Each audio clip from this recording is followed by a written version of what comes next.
Hello, and welcome to the Great Game Debate podcast, where friends come together to talk about video games and our lives. As always, I'll be your host, Caden Barrett Lane.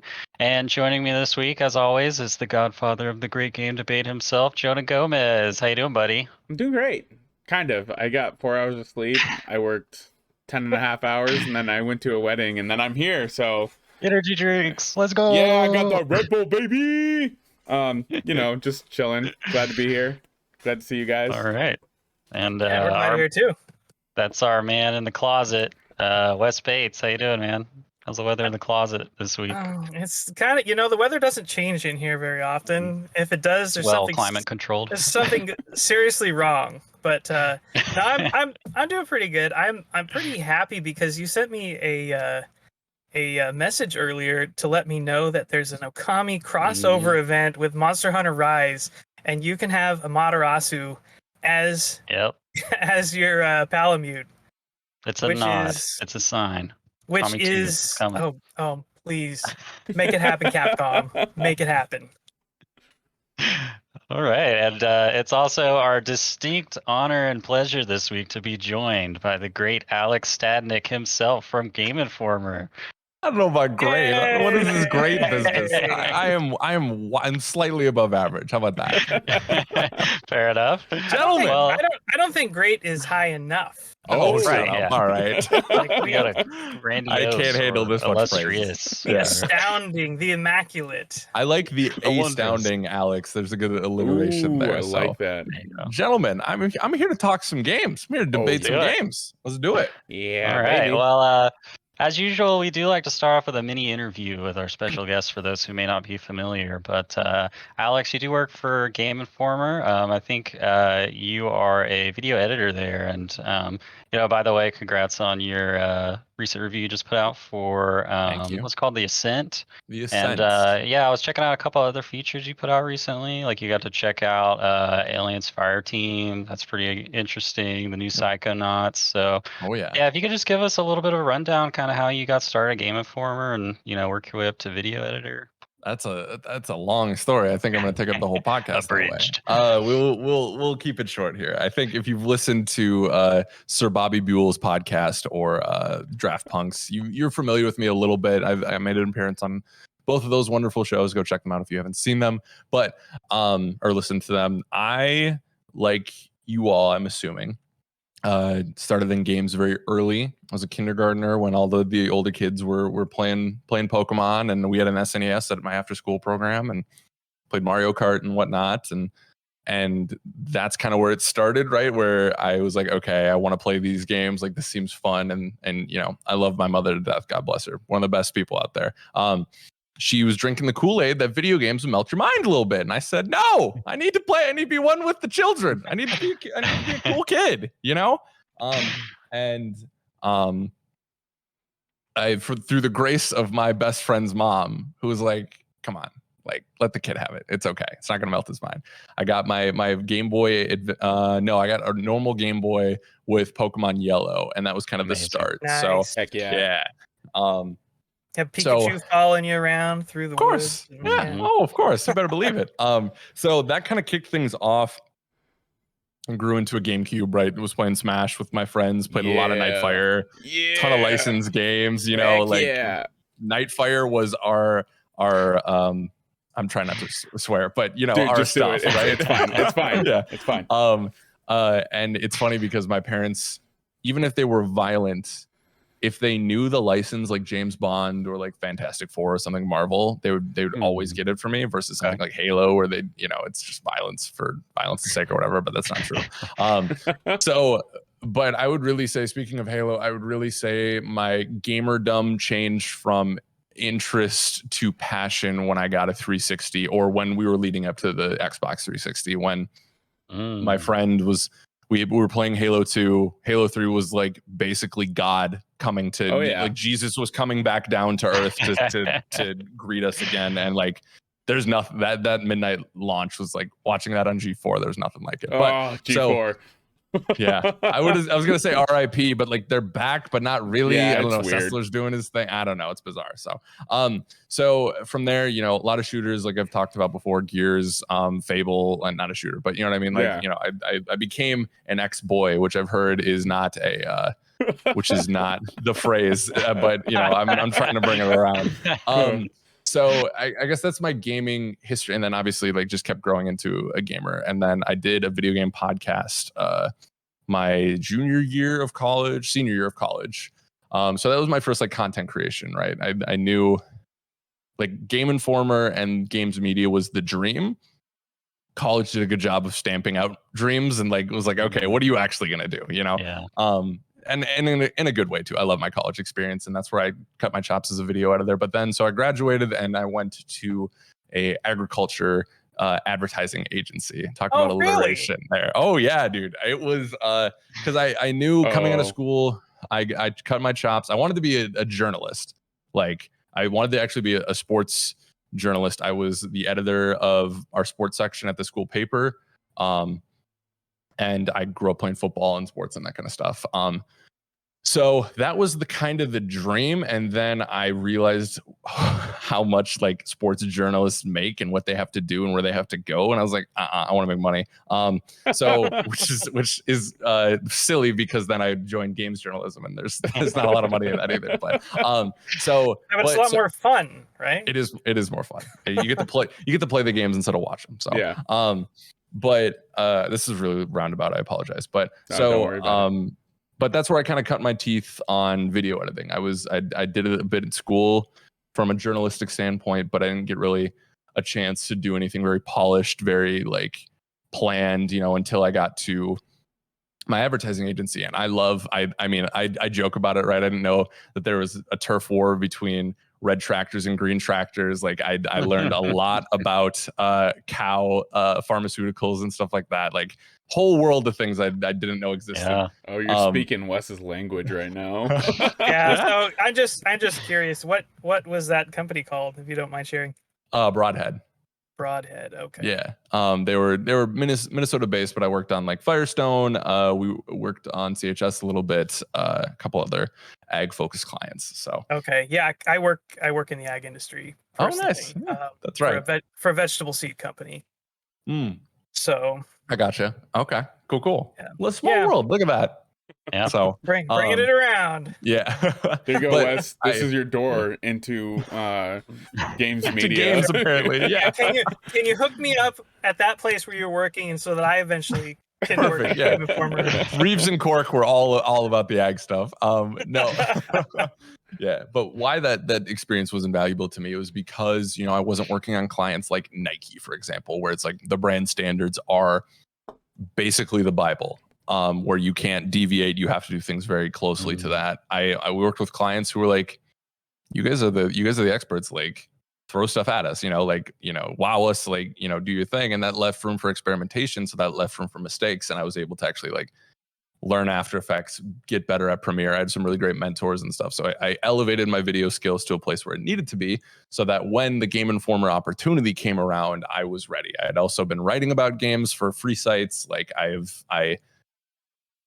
got to a point where I knew this is what I wanted. And while I know IGN's not going to be coming and knocking on my door anytime soon, I want to make sure that when the time comes, I'm like, okay, here, I have this writing here. I have these video skills here, like, hire me. So on a totally serendipitous moment, I was scrolling Twitter on a slow day at work, and I see Ben Hansen tweets out. He's like, hey, last day to apply for the internship for GI. I was like, okay, like let's give it a shot. Let's shoot the shot.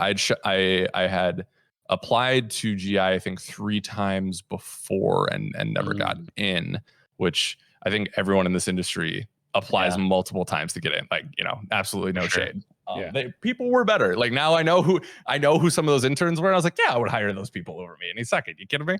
But I literally last night, I get home from work, cancel all my plans, and I put together some sort of reel and or not even real, but like my work, a couple of writing samples and whatnot. So, and I get an interview, and interview goes well, you know, keep progressing, and we get to it, and they offer me the internship, right? But they also tell me that, you know, this is an unpaid internship.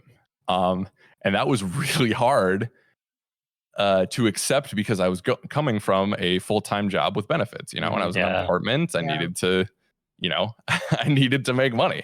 But I met with my girlfriend, my partner, and, you know, we talked it out, and, you know, it's been the dream since I was a kid, right? I'm wearing Pokemon on my shirt right now, you know, like, it was like this was the moment, and I made it, and I was like, okay, I'm gonna make this work. And I quit my job. I got a second job. I moved in with my folks, and, you know, I am very blessed. I think time, not to get too philosophical here, but like, I feel like luck is the intersection of good timing and hard work, and I already put in the work, and I just got lucky with, you know, which is shitty. I'm just gonna say it. Yeah. It's I got in at a time where I could get in with the layoffs, right? And I think that's really, I think about that, you know, if we're being honest, like, and I feel awful that people had to lose their jobs in order for a spot to come up. You know what I mean? Like, because Hanson was, you know, leaving. That's why I got in, you know, right? Right. And, you know, a lot of those people are doing really well now, and I'm happy for them. And MinMax is obviously one of the best video game communities on the planet. But they're great. So that's how I got where I am. And, you know, I've, you know, and it's not to say I haven't worked my butt off to get here. You know, for sure. I really, I've put the hours in. We were doing a video or a movie podcast too, and I was editing that till 3 a.m. and then going to work on Mondays. Like, you know, but that's where that timing aspect came in, right? So yeah, that's a long ass answer, but like, that's kind of, you know, how I got here. So I got a little bit of a question about the gaming internship, because I know you are lucky enough to live in Minnesota, so the moving costs and whatnot weren't really that much of an issue as it would be for a lot of other interns. What is that like? Because how long are you guys at the office doing your intern work, and then do you guys just like there for like 4 or 5 hours out of the day, and then you got to get off, go work a part-time job, and just go pay for your apartment? Yeah, basically. Hustling. It was a, you know, you had to make it work. Obviously, we're not doing the internship program right now. I was in the last intern class because of, you know, at first it was you know, the amount of writers there were limited, right? And we had to focus on the site and making a magazine. And so we paused the internship program. But yeah, it was, you know, 6 hours or something like that. I think we could legally work 30 or something like that, not to be full time. But they were super flexible. Everyone was super chill. Like, they understood the situation, right? So I was like, yo, I gotta, because I was doing, on the side, I was working at a gym, like a high school gym or whatever, and doing like event management and stuff. So I was like, yo, I got this Taekwondo contest at 3:00 today. Like, I gotta go. And it was, you know, I was driving all the way across town to get there and stuff like that. And I really don't, this isn't a woe's me thing, right? Like, you know, it's just, I was lucky enough to have a parent's basement that I could live in. Also, I was lucky enough to be in the same damn state. Yeah. Like, you know, I was very blessed. I'm very blessed every day of my damn life. But, you know, I put in the work, and you know, it paid off. So, yeah. And it's really nice. It's nice to have you be able to come in, because I remember when you were doing the internship program, I was listening to GI, and they brought you guys. They always brought the interns in kind of like on the last day to record on the GI show. I remember when you came on there. So it was really nice to hear when they brought you back in full time. And then it's been nice also hearing some of the other interns from the last couple of years that have also been brought back on staff. Right. Yeah. I think Jill just got brought on, right? Correct. Yeah. Don't tell anyone else this. The interns are staging a coup. It's gonna be great. It's gonna be a whole thing. Because I mean, like, really, it's me, Jay Guisao, Jill, Blake. Wasn't Marcus Marcus? one? Yeah. Marcus. Yeah, Marcus is a former intern. That's 5. I feel like we need like one more, and then we're gonna rule the roost, baby. Yeah. That's and if awesome. I forgot anyone, I apologize. But I think that's the majority of them. So. No, you guys have an awesome new team there, and it's been really nice kind of reintroducing all those folks and getting to hear and see the work that you guys are doing, kind of coming into your own. Thank you. Taking it from all the folks that were there before and kind of making it your own. And I'm really excited. You guys are doing the Tales of Arise cover story right now. Yeah. Yep. I can't wait to get that magazine in my hot hands to read all about that. That's gonna shout out to K-Star, Kimberly Wallace doing her RPG thing. I mean, all the staff too, but like, Kim is RPG queen, and she knocked it out of the park with this one. And this was her element, baby. Like, go check out. She was just on the GI show and got to talk about it. So definitely check that out. Yeah, I was just listening earlier today, and I didn't get to listen to the whole thing, but I just finished with her talking about Neo, The World Ends With You. Yeah. Sounds pretty cool. Kim's the best. Yeah, for sure. Very cool. Well, do either of you guys have any final burning questions for Alex before we move on? I got one. Oh, okay. We got two. We got two. Go ahead, Jonah. You go first. What's your favorite color, Mr. Stadnik?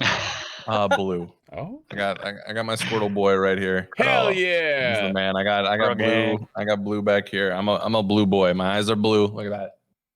You don't want to cut that out, edit that out. But yeah. I've always been a fan of blue. I got blue Gatorade. There you go. Whoa, the layers. Yeah, so I just had one more question for you as well. So I was just wondering, for anybody that might want to travel to the Twin Cities area, and I think you've told me before that you consider yourself kind of a foodie, like you're very like into cuisine, and I was just wondering if you had any like hot recommendations for the area and it doesn't necessarily have to be any one style of food. I'm not looking for like, oh, tell me like the best sushi restaurant or tell me the best pizza or whatever. I mean, it could be whatever you think is kind of like, if you come to town, this is where you should go and this is what you should try. Yeah. Okay. Here, let me take you through a day. Let me take you through a good like Minneapolis day. You wake up.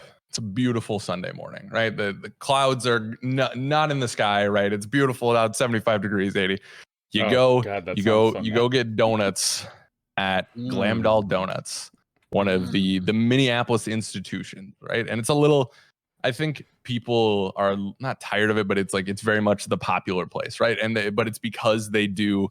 Are y'all familiar with Voodoo Donuts? Live in Portland. Oh, there we go. Okay, that's what's up. Yeah. I went to Voodoo in Austin, and I love Voodoo Donuts. But it's very similar in that, and they do crazy PB&J donut, Oreo cake donut, that kind of stuff. But it's so good. It is incredible. The other option too, you could go over to a place called Isle Bun and Coffee, and they have these deconstructed cinnamon rolls. They're called puppy tails, but they're these little sticks, and then they just lather them with homemade frosting. It's incredible. Both are so good. So that's how you start your morning off.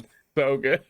So then you get a sugar morning rush. on a sugar rush. Exactly. And then see, you walk around the lakes in Minneapolis to burn it off. See, there's a chain of beautiful lakes, beautiful homes on them. It's fantastic. So you go, maybe take a little yak trip, little kayak around there. And you're like, oh, my wife would be into that. Yeah. There we go. See? And then you say, damn, I'm hungry. What do we do now? You scoot on down to downtown Minneapolis and you go to Runyon's, which is a bar, RUNYON ', I think. Okay. Anyways, so you go there because they have the best buffalo wings in town. Now, I know Mr. Dan Tax on here talking about Nicola Diner here and there. He doesn't know what the hell he's talking about. Okay? Man has no clue. He's eaten food before. Yeah, right. Okay, fine. If you've seen him, he's lost all that weight. He doesn't need food. But you go and they only make buffalo wings. You can't get any other flavor because they do them the best. It is this beautiful mix of heat and flavor, and they make a blue cheese there that converted me because I did not like blue cheese at all. Not one bit. And then I went there and I was like, okay, this is incredible. You get the fries because, of course, you know. So then you go check out the Stone Arch Bridge. You go walk around. You go to the art museum, whatever your day is entailing, and you're like, "Damn it, I'm hungry again. What is happening?" You have plenty of options, but the one I would recommend that's not ridiculously expensive is a place called Parlor. And if you've listened to GI show or any of our videos where we happen to talk about food, we've mentioned this. This is the Parlor burger. This is the best burger in the cities. It is this beautiful, it's right off the griddle. I think they put, it's not Angus, but they put another beef in their chuck mix or whatever, right? And it brings it to another level because it is that nostalgia of that greasy burger, right? But it is made with high quality ingredients and an amazing cheese on top, and the bun is perfect. It is so freaking good. And you get the fries. The fries are bougie, you know, they're an extra $5 or whatever. It's a cool atmosphere. They have really good drinks in there too. But that's kind of the day. If you're gonna have a day in Minneapolis where you can just go crazy on food, that's kind of what I would recommend. And then you say to yourself, I ruined my diet today. I might as well get dessert. You walk on over to St. Paul, you go to Cafe Latte, you get some cheesecake. That's your day. And then you pass out for 12 hours. And then you roll home. Games. Yeah, you destroy the toilet after. You're welcome. I know what Alex is doing tomorrow. You better believe it. Yeah. For our audio listeners, you missed out on Wes during that entire monologue, just sitting with his hands under his chin like a 5-year-old at Christmas, listening to the food options. Oh man, dude, I want some wings so bad now. Oh yeah, dude. Oh yeah, I want wings so bad now. May have to go out after this. We're recording early enough, you know. We could wrap it up. Okay, show's over. Thank you. Well, all right, guys. I hope you stopped by and infiltrated a Covenant cruiser to pick up your energy sword on the way home, because it's time for the icebreaker. All right, I'll turn it on over to the Godfather himself, Jonah Gomez, for the icebreaker. All right, y'all. Who's ready for another great game debate? Let's go. Let's go. This week, we have our boy Caden in the bottom right corner.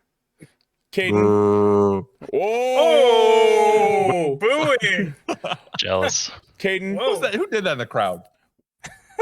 Where would you say you are from, my good man? I trained for many centuries in the debate school of Irithyll of the Boreal Valley. Oh. I bring the ice style of debate. Prepare to be chilled out. Oh. Nice. Bringing it icy cold. That's good. And in our top left corner, we have one Game Informer professional, Alex Stadnik in the house. No, it's already taken. My good man, where do you hail from? Here's the thing. I'm used to cold. I studied at CSEC on the Citadel. You can't get any frostier, right? I've seen it all. I've done it all. I've been toe to toe with Shepard himself. All right. Oh, let's get it possible. There's nothing colder than the infinite depths of space. Oh, correct. Yeah. And my friends, if you're curious, or maybe you've picked up on what kind of debate we're going to be doing today, it's an RPG debate. But what RPG games are we talking about?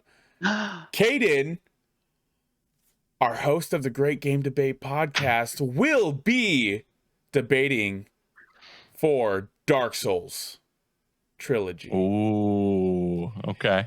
All righty. Praise the sun. Special guest, Alex Stadnik, will be representing the Mass Effect trilogy. Pepper for life, baby. You better believe it. We out here. Let's go. All right, boys.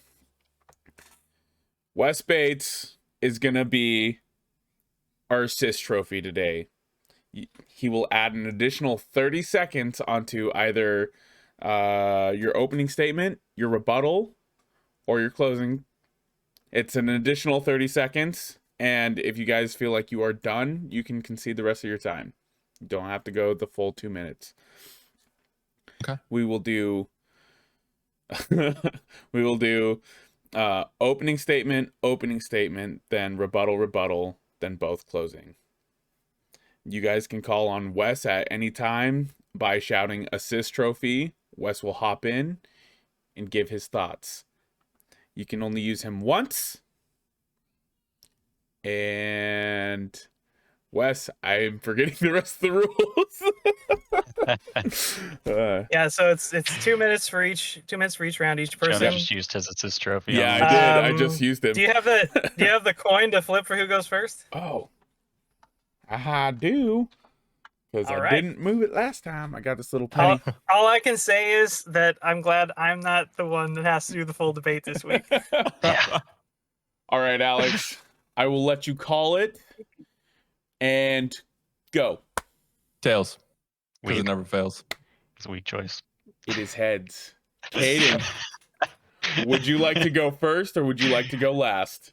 Let's go. Let's go first. You want to go Let's first? go. We go. Yeah. All right, let me get the 2 minutes on the clock. If I could be prepared, that'd be nice. All right, Caden, are you ready? Let's do it. Praise 3, the sun. Praise it. 2, 1. Praise the sun. All right. Talk about Dark Souls 1, 2, and 3, one of the most beloved trilogies in all of gaming, single-handedly spawning a genre in of itself known as the Souls-like. Many games of which are pretenders to the throne, but none of which have surpassed the originals. But one of my favorite things in all of gaming is the feeling of exploration, being an explorer, delving into the unknown. And for me, there's 2 games that exemplify that the most. One is Breath of the Wild. The other is the original Dark Souls. Just having that feeling of being a stranger in an alien land. Everything's a mystery. You're piecing together the lore. The world's just this delicious onion of secrets, and there's so many different paths you can take. You see the skeleton key in character creation and you're like, oh, what is this? I'll pick it anyway. You go the wrong way at the beginning of the game, you find a locked door, the skeleton key opens it, suddenly you're in the Valley of the Drakes getting eaten by a zombie dragon. What is going on? It's just an amazing feeling. There's no map. You gotta figure it out in your brain. You're on your own. Pull up the graph paper if you need to. The world wraps in on itself. The thrill of the fight against Ornstein and Smo will probably never be surpassed by any gaming experience the rest of my 30 life. seconds. But Dark Souls 2 and 3 exist. I think, on the whole, the Dark Souls games have some of the best DLC in all of gaming. And though Dark Souls 2 is a low point for the series, it's still a great, and the DLC saved it, and the director's cut, if you will, is just amazing. And Dark Souls 3 is just the culmination and a love letter to the entire series, and it's the perfect one for newcomers. Wes, assist trophy, go, extol your love. Wow, breaking it in early. Trophy early. Yeah, you want to talk about an amazing game with incredible enemy design? There's never been better enemy design than in Dark Souls. And the boss design, oh, it's insane. The boss encounters specifically in Dark Souls are some of the best in any video game series ever. They're just so memorable. You can almost list all of them just by memory if you've ever played the game, just because they stand out so much. They're so distinct. All right. That was pretty good. A little rushed, but it's okay. Alex, are you ready for your opening statement? I was born ready. Ready. All right, baby, let's go. In 3, 2, 1, go. First off, I'd like to compliment my sweet friend Caden down there. Wonderful opening statement. And that's great, There's a lot of good stuff. There's a lot of good stuff, Man, when you think about RPGs, you think about not only the stats, the action, the whole thing, right? But you think about choice. You think about the D&D centric style of choice, like, you know, where am I going to go with this? What kind of story am I going to tell them? And while it's not as open as D&D, there is not a better series in video games that exemplifies choice than Mass Effect. You talk about how Dark Souls created the genre. It did. Soulsborne, it's great. Don't get me wrong.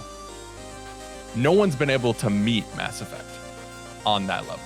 That's why it is the Frank Ocean, where it's like you can't even come close to what they're doing. It is so above everything else that you can't even hope to replicate this. This is Channel Orange we're talking about here, right? This is Blonde. And combine that, the character choice and connection you make in those games are second to none. Not only that, they're competent third-person shooters by the second game. First game, whatever, you know? It was 2007. None of us knew what the hell was going on, right? Dark time. But by the time you get to 2 and 3, you're getting this bombastic action set piece that is almost as engaging as, wow, time goes fast. Almost as engaging as something like Gears of War at the time, right? It is absolutely incredible. And that team at BioWare literally set the bar that I genuinely don't think anyone's hit since then. And that's my time. Ooh, conceded 12 seconds. Well done, sir. Well done, sir. Nicely done. You can tell he's afraid because he saved his assist trophy for the rebuttal. Oh. Bro, this is like I'm treating this like I do Pokemon Go fights, right? Where you can keep you throw your earthquake at me, whatever. I'm not blocking till the last second. I'm gonna use it when I need it. Okay. I see Alex is trying to kill Caden with kindness, and he's not having it. He's like, wow. Time for the rebuttal. Caden, are you ready? 3, Let's do it. 2, 1, go. All right, so here's the problem with Mass Effect as a trilogy. The only good one is Mass Effect 2. And if you treat the entire trilogy as one game, a cohesive story, you're running into the Final Fantasy XIV problem, okay? It's like, you just got to get past the first 20 hours, you know what I'm saying? And, you know, really, it's just, the story is amazing in Mass Effect 1, and you're there for the story, but the gameplay is garbage, throw it out the window, might as well just be a visual novel, okay? So then you get to Mass Effect 2, it's beautiful, you have a great time. Then you get to Mass Effect 3, things get a little bit more linear, you get really let down at the end because the ending doesn't really have anything to do with all the choices you made. The whole trilogy is just like, hey, pick option 1, 2, or 3. I don't care what you did the whole rest of the series. Just pick one of these 3 options. You can pick any one you want. And, you know, granted, they tried to address the fans' concerns with the extended edition or whatever they called it. But, you know, it's still... They expand upon what happens after that gives you some closure, but you know you're still stuck with that problem of just pick option A, B, or C. It doesn't matter what you did the whole trilogy, you know. And what else can I say? They kind of, you know, the first game. I'll just keep picking on it a little bit more. You got the cookie cutter reskin planet exploration with the Mako. What was the second game? Didn't they kind of start cutting some RPG elements? You don't even have like armor gear choices anymore. You're just stuck in that same stinky old N7 armor the whole game. Like I'm out of fuel. It's over. All right. Stinky old N7 armor. That's really good. That would sink by the end of it. Yeah. Oh man. All right, you conceded 8 seconds, Caden. I should have just made something up. I just said Caden sucks. Alex, still with his assist trophy. Let's see where this goes. 2 minutes on the clock. Are you ready, sir? Let's do it. 3, 2, 1, debate. I wish my friend Liana was here to tell you why this slander is wrong, but since she's not, I will do it. Here's the thing. First of all, my colleague is very smart in how he's handling this because he's using the bait and switch tactic, right? He's like, we're not going to talk about 2, whatever. We're going to talk about the flaws of 1 and 3. And that's fine because 1 and 3 aren't perfect games. your point though about it being one whole game, while it's not, I've heard this, like Joe Juba loved this, and it's not. There are 3 games, but even if one isn't your cup of tea, it is so important to play that game because those, like, the littlest things in that game carry over to 2 and 3 in ways that Dark Souls doesn't do. I mean, my God, absolutely not. But like, you know, you'll meet characters from the first game where you're like, oh, I remember him. And it has drastic consequences onto your story at the end. And that through line is so important. And like, that's like, and you talking about, like, you know, we won't talk about 2, right? That's like not talking about Return of the King or Two Towers when we're talking about Lord of the Rings, right? Yeah, the rest of it's fine, whatever. I don't like Lord of the Rings because of the Hobbit movies. Pish posh, sir. And Lord of the Rings is a good example in this, right? Because I didn't, especially growing up, I didn't love the ending of Lord of the Rings. I didn't understand PTSD and what Frodo was going through at the end of that, right? But 30 seconds. To say that these games are any lesser because you didn't necessarily like the ending, that journey is incredible and is one of the best journeys you can take in video games if you like sci-fi, because of the choices that connect to it, because of this world that they've created that is, I would argue, one of the best sci-fi worlds in fiction, not just in video games. The alien species are incredible, and that all culminates in Mass Effect 2, which I'm going to use in my last argument. I'm done. Oh. This trophy? Wes? Conceding your assist? Wow, bull. Wait, do we have one more round? Yeah, we have our closing thoughts. Okay. Yeah. We have our closing thoughts. All right, Caden. How are you feeling right now? It's stiff competition. It's probably, you know, I have to respect the opponent for you know, matching my skill. He's the first opponent I've had in a long time that's actually made me have to use my full power. Oh. I wish you had pushed up your glasses when you had said that. Dragon Ball Z. That his hair spikes up. How much time again is for the closing statement? It's 2 minutes as well. It's 2 minutes, but okay. you don't have to use all of it. You can end right. it whatever you want if you don't have more to say. All right, Caden. Are you ready? Go. 3, 2, 1. Let's roll. All right. I would just like to say thank you to my assist trophy West for bringing up the point of the series' amazing best-in-class boss fights, because there's just so many amazing things to talk about that I just didn't have room to fit it in. But man, this series, it's been a journey. I don't think I've been ever more excited in my life for any video game than the announcement of a new From Software game. It's interesting that Alex mentions that, you know, you have to play the first game of Mass Effect because that's going to lead to a payoff in Mass Effect 2 or Mass Effect 3. And you know, it's kind of ironic that in Dark Souls, you know, if you play Dark Souls 3, you're gonna find those callbacks to Dark Souls 1, like, you know, oh, I'm in Lordran, oh, this is where I fought Ornstein and Small, oh, this is Dark Sun Gwendolyn, and he's been consumed by Aldrich of the Deep, and just these amazing connections over the course of the entire trilogy. And what else? Just builds, man. You know, I've probably replayed Dark Souls 1 like 8 times, just like, this time I'm gonna be a giant dad, this time I'm gonna be straight sorcerer build, this time I'm gonna be a sunbro and kill everything with lightning bolts. The hidden obtuse quirky Easter eggs, like every boss that has a tail, you cut its tail off, get a special overpowered weapon. Who thinks of that? Amazing. Moonlight Greatsword, shout out, one of the most iconic weapons in video game history. It's a From Software game. It's going to have the Moonlight Greatsword, cut off Seath's tail. It cuts through shields because it's made out of light and not metal. Just amazing. Miyazaki, yeah, he's one of the greatest minds of our times. Actually a good way to end that. All right. How you feeling, Alex? You ready to I was close born it out? for this moment. I was born for this moment. Oh yeah, he's ready to close it out. I want my assist trophy to start though. Oh, I wanted Wes to get his shine here. Starting out with the assist trophy. Yeah. Okay. So he gets 2 minutes and 30 seconds total, right? Yep. So I get 30 seconds and then we swap over. So you tell me when my time's up, okay? Okay. I'll give you a 5-second countdown. That way you know when to, like, close it up. Wes Bates, are you ready to start this closing thought? Yes, sir, I am. 3, 2, 1, let's roll.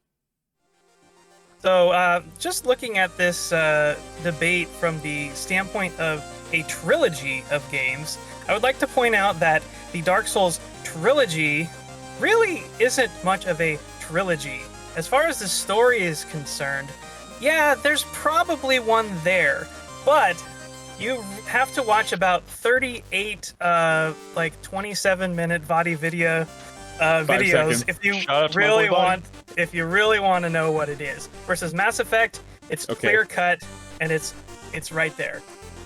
All right, Alex. Bro, you were my Goku when I'm fighting Cell right now. I'm giving it all with my Kamehameha wave, and you just like from the spirit realm just boosted it. I love you for it, Wes. It's a beautiful thing. Beautiful thing. Can I start? Yeah, you're good. You're good. Okay. Your time's going, bro. Oh, damn. Ladies and gentlemen, we've talked a lot about what are awesome about it. What is awesome about these games? And, you know, granted, Dark Souls, I've had my fun with it. Everyone has. That being said, we haven't talked about why these games are great. And I really think if you want a story experience out of games, which I know a lot of us do. I love Roger Ebert. He's amazing. He didn't know what he's talking about with games. This is one of the stories that you have to do. This is required reading surely because of the connections you make with these characters. I thought people who gushed about characters and video game characters in this way I didn't understand it, right? It wasn't me. And then I played Mass Effect, and then I got these relationships with Garrus, Liara, and Rex, and the whole swath of them, and it's the moments that I will always remember, especially in Mass Effect 2, because of those loyalty missions, because of the connection you form with them when you're going into a situation where you know that every one of them could die, and some of them do, and that is one of the most emotionally driven moments in video games. And I don't know if anything is going to come close to that. There have been things, but especially when you interlink those choices, 30 seconds relationships is a beautiful thing. My final point here, indisputable, is that while my opponent has spoken very bravely, very forthrightly, he really doesn't have a shoot or a leg to stand on.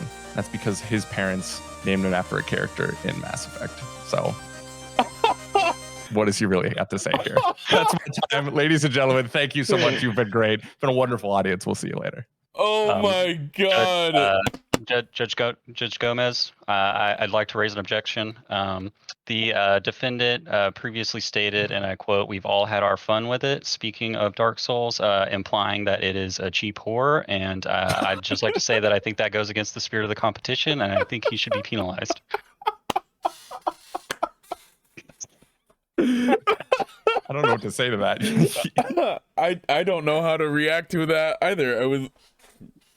I would like to suggest as a form of penalty that you just delete a random 30 seconds out of his argument in the editing to make it more confusing for the listener.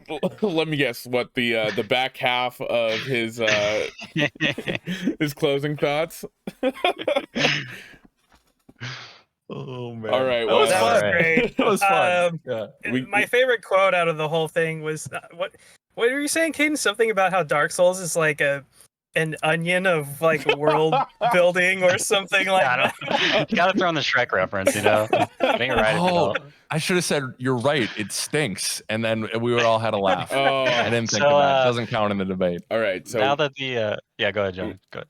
Now that the debate's over, Wes and I have to vote, and this is kind of hard for me because I played Mass Effect 1 on my 360, and I played it for a solid 2.5-3 hours, and I wanted to rip that thing out of my Xbox and snap it because the opening of that game sucks.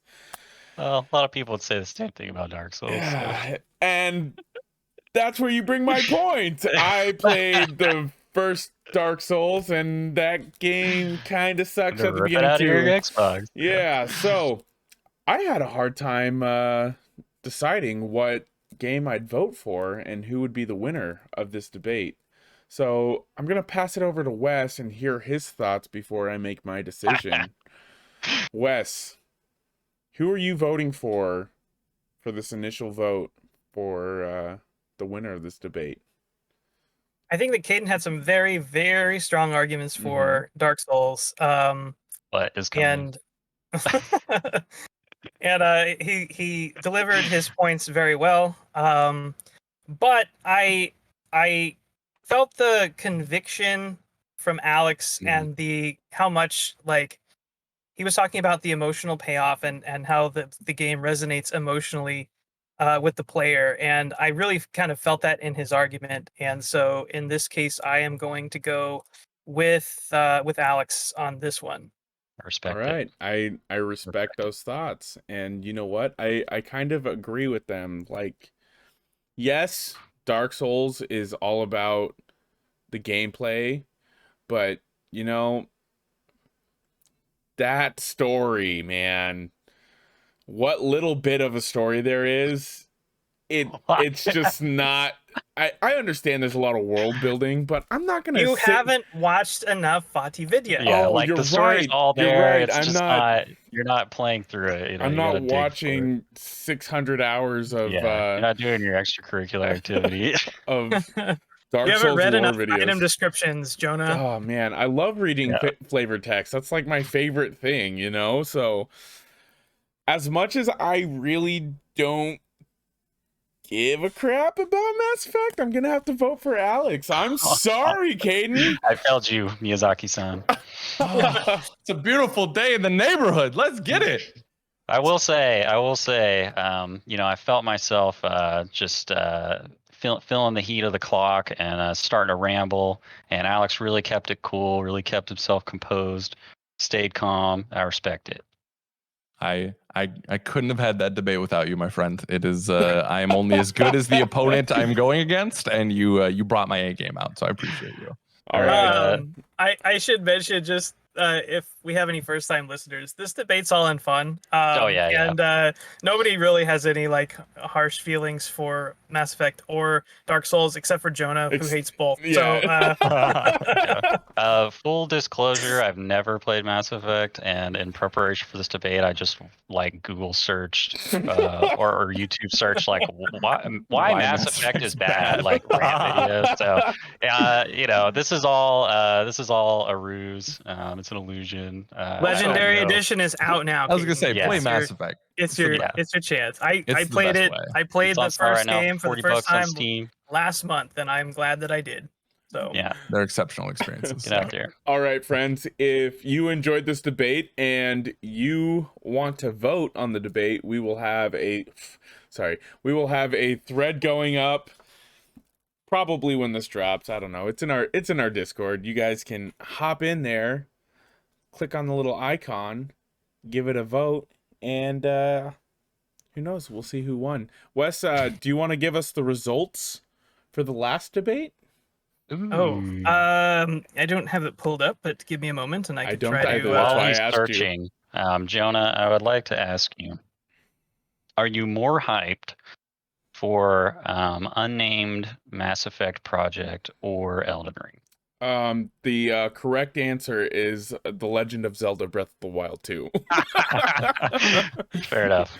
So the results of the vote from the last debate, which was PC gaming versus console gaming, surprisingly enough, console gaming won out 8 votes over 5 for PC. Oh, that means Wes Bates is our first debate champion. Oh, congrats! We got royalty. We got a Godfather over here. We got a champ over here. I'm honored. So if Alex wins, is he gonna have to challenge Wes for the title? Oh, maybe. Maybe. Yeah. We might have impromptu debate. We might have to have a winners round. Debate of champions. Yeah. And we'll just create a bracket and have everyone. Oh yeah. Okay. I'm the All Stars. Great game debate All Stars. Yeah. All right. Season 1. All right. Well, with that, we're just gonna go into our first break, and we'll be right back.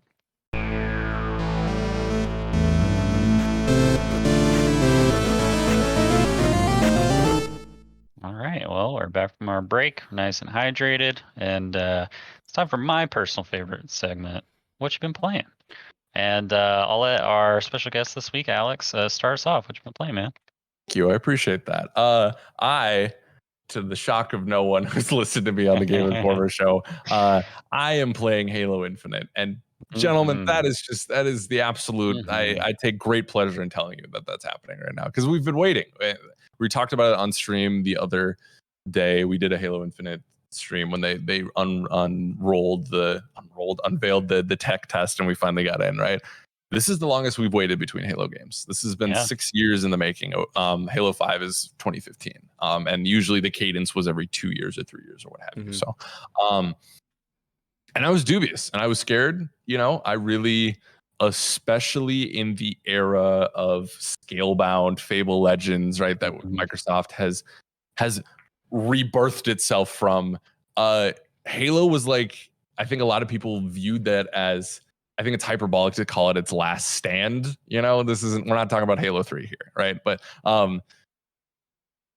people were like, okay, like this is Halo's kind of last shot. And 343 is like really like, 5 has issues. 4 is better than I think people think it is, but I think the multiplayer wasn't super great, whereas I think the multiplayer was good in 5, but the story was just not what people were expecting, right? And this is very early.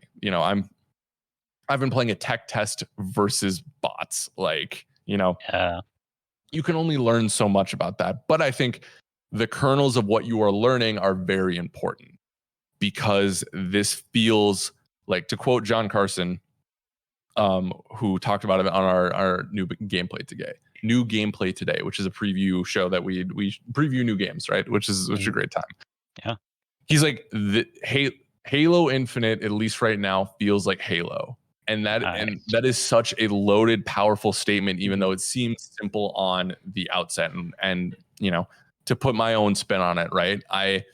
It feels like Halo in that I feel like 4 and 5 were chasing trends. I think Call of Duty was into this Twitch-based bouncing off walls, hyperkinetic, like crazy stuff, right? And I think there was a time and place for that.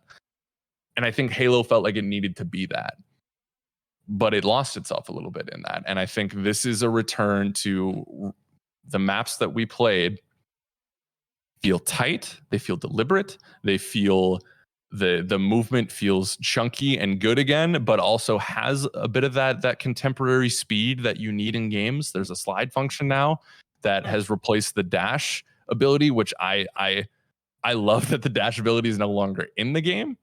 Because I feel like I need to be more deliberate with my shots, with my equipment that I use, right? And I really feel like I think 343 really did a gut check and was like, okay, like what are we going to do here? And this feels like a successor to Halo 3 in the best possible ways, in the movement, in how the guns feel, in the equipment, right? And that's a high bar to live up to.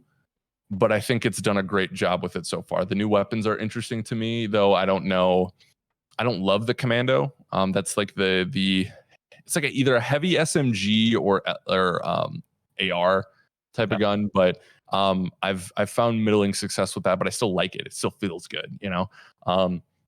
The pulse carbine can be lethal if you land your headshots, and everything just looks beautiful. And it looks really good. Yeah, and I'm excited. I don't know, Jonah, are you on the Halo Insider program? I'm not. Okay. God, I wish we had Joey Cisco on. He's like he's our like Halo fanatic in our Discord. He loves Halo. He's like a guru. Yeah, honestly. He wrote like a dissertation on it. But I'd love to talk to him about it. Yeah. Out of all of us, I am a fan of multiplayer games, especially first-person shooters. These guys, they like first-person games. They just don't really get into the multiplayer as much as I do. But my question for you is, the multiplayer in 5 was solid, right? It was pretty good. That's what I've heard from people, is 5's multiplayer was really good. The story was less than great. Correct. And they showed off the story trailer what was it, Summer Game Fest last year? E3. Was it E3? or whatever. So yeah, Microsoft did their own showing in July that they showed the trailer for, and then they showed a bit of a look this year for E3 or whatever they consider their showcase. They showed Master Chief twirling through space, flying and through, and there's a Cortana-esque figure now. And see, with that trailer that they showed this year at E3, I thought that was super cool because I felt like personally, like I don't have a big connection to Master Chief, but I feel like they showed more humanity in that 15-second trailer of him floating through space than I have seen in any of the games prior, because he's hesitant when he's looking at the dead Marines and when he's having to take a magazine or an AR from them. With the multiplayer feeling as tight and as good in this tech demo, what are your thoughts and your feelings for the story of Halo Infinite? Because that's kind of what us as a Great Game Debate, we're probably more interested in knowing. Yeah, I think I am still, and even with multiplayer, I think my answer is I'm still in you have to prove it to me mode. I think there's a lot of great people at 343 who have done a lot of great things with this series, especially in the multiplayer realm in 5. That being said, storytelling wise, we need to, step it up a notch. It's not even, I think it's, I don't want to be dismissive to the good writers over there, right? I do want, like, it wasn't what I was envisioning. I didn't, the Forerunners haven't clicked with me like the Covenant did. I love that brutes are coming back into the picture in a big way, right? I love how they're positing this as, because it was coming to, I guess, kind of spoilers for 5, but if you're genuinely aware of what Halo's going, like, you kind of know this, but if you don't, tune out. Like, I wasn't looking forward to that confrontation that they were building to, like, I thought that was a storyline that it wasn't appealing to me. What they're doing now with Cortana happened. Something happened, and we need to figure out what is much more intriguing to me than this, like, prize fight between Cortana and Master Chief. I don't want that. Cortana has always been an awesome character, a reliable character, and I really wish her story would have ended a while ago. I would have been fine with Chief's story ending a while ago. I've said that a couple of times, where I think Halo has a Master Chief problem, because I think if you look to, and granted, Blizzard is not Blizzard. Bungie is a very different entity than 343, right? And there's there's lifeblood there, right? That they've connected on. But what Bungie did with Reach was incredible, and they showed that they can tell amazing stories, and ODST. You can tell amazing stories in this universe without Master Chief, and I think they did. And I don't know if it was Microsoft, I don't know if it was 343. That's a big thing to take on, right? One of the most iconic characters in games. I look to what Gears of War did with we had the main trilogy from Epic, right? And then Coalition took over for 4 and 5. And I think Coalition has done has been more successful in translating that, because we have new characters to focus on. We have that nostalgia with Marcus and some of the older characters, right? But like, it really feels like their own story, and they're not beholden necessarily to exactly what those old games were, right? You can tell new stories in that while keeping that nostalgia alive. And 343 is yet to do that. But I think that's a long roundabout way. Can you tell I like talking? No, it's all good. It's kind of like the way that you're putting it sounds kind of like the Star Wars problem. It's like, we need to get off the Skywalkers. This is a big universe. No, exactly. We have this amazing, like, TV show that everybody loves, The Mandalorian, and it just goes to show that there's so much more that you can do with this universe that's outside of these 3 to 4 individual characters, right? Yeah. Yeah. And like, there are thousands of years of Jedi stories to tell. I read the High Republic, the Charles Soule, I think his name is, book of this new era where it's not connected to Skywalkers at all. it's fantastic, and I think that's the direction Star Wars needs to go into. But yeah, but to get back to the point of Halo, yeah, I want to see stories in this world. I'd love to see what the Covenant are up to during different peaks of their time, right? Give me a story about Blue Team that doesn't necessarily revolve around Chief. Like, you know what I mean? There's a lot of really cool avenues, and Reach is a perfect example of that. Go of this crack a cold one with Craig, Yeah, exactly. See what Craig's up to. Yeah. So that's a long way of saying they still have a lot to prove.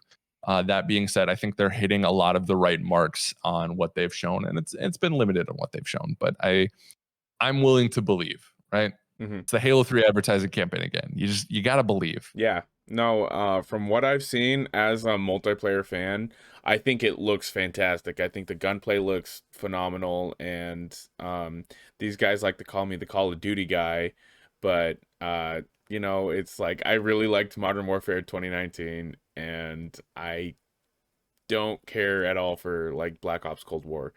But yet again, I'm still the Call of Duty guy.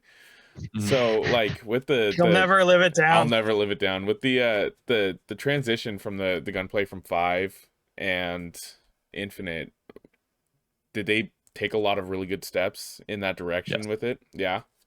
I think so. I think it feels, I keep saying deliberate, but it feels like it's slowed down in a good way. It feels like it's a little bit more purposeful. It's not as high octane. I mean, you're still going to be, people are getting sweaty in this game. Like, no doubt about it. But like, it feels a little bit more contained and meatier. I guess no, the sound design in 5 is fantastic. 343 is an awesome sound design department.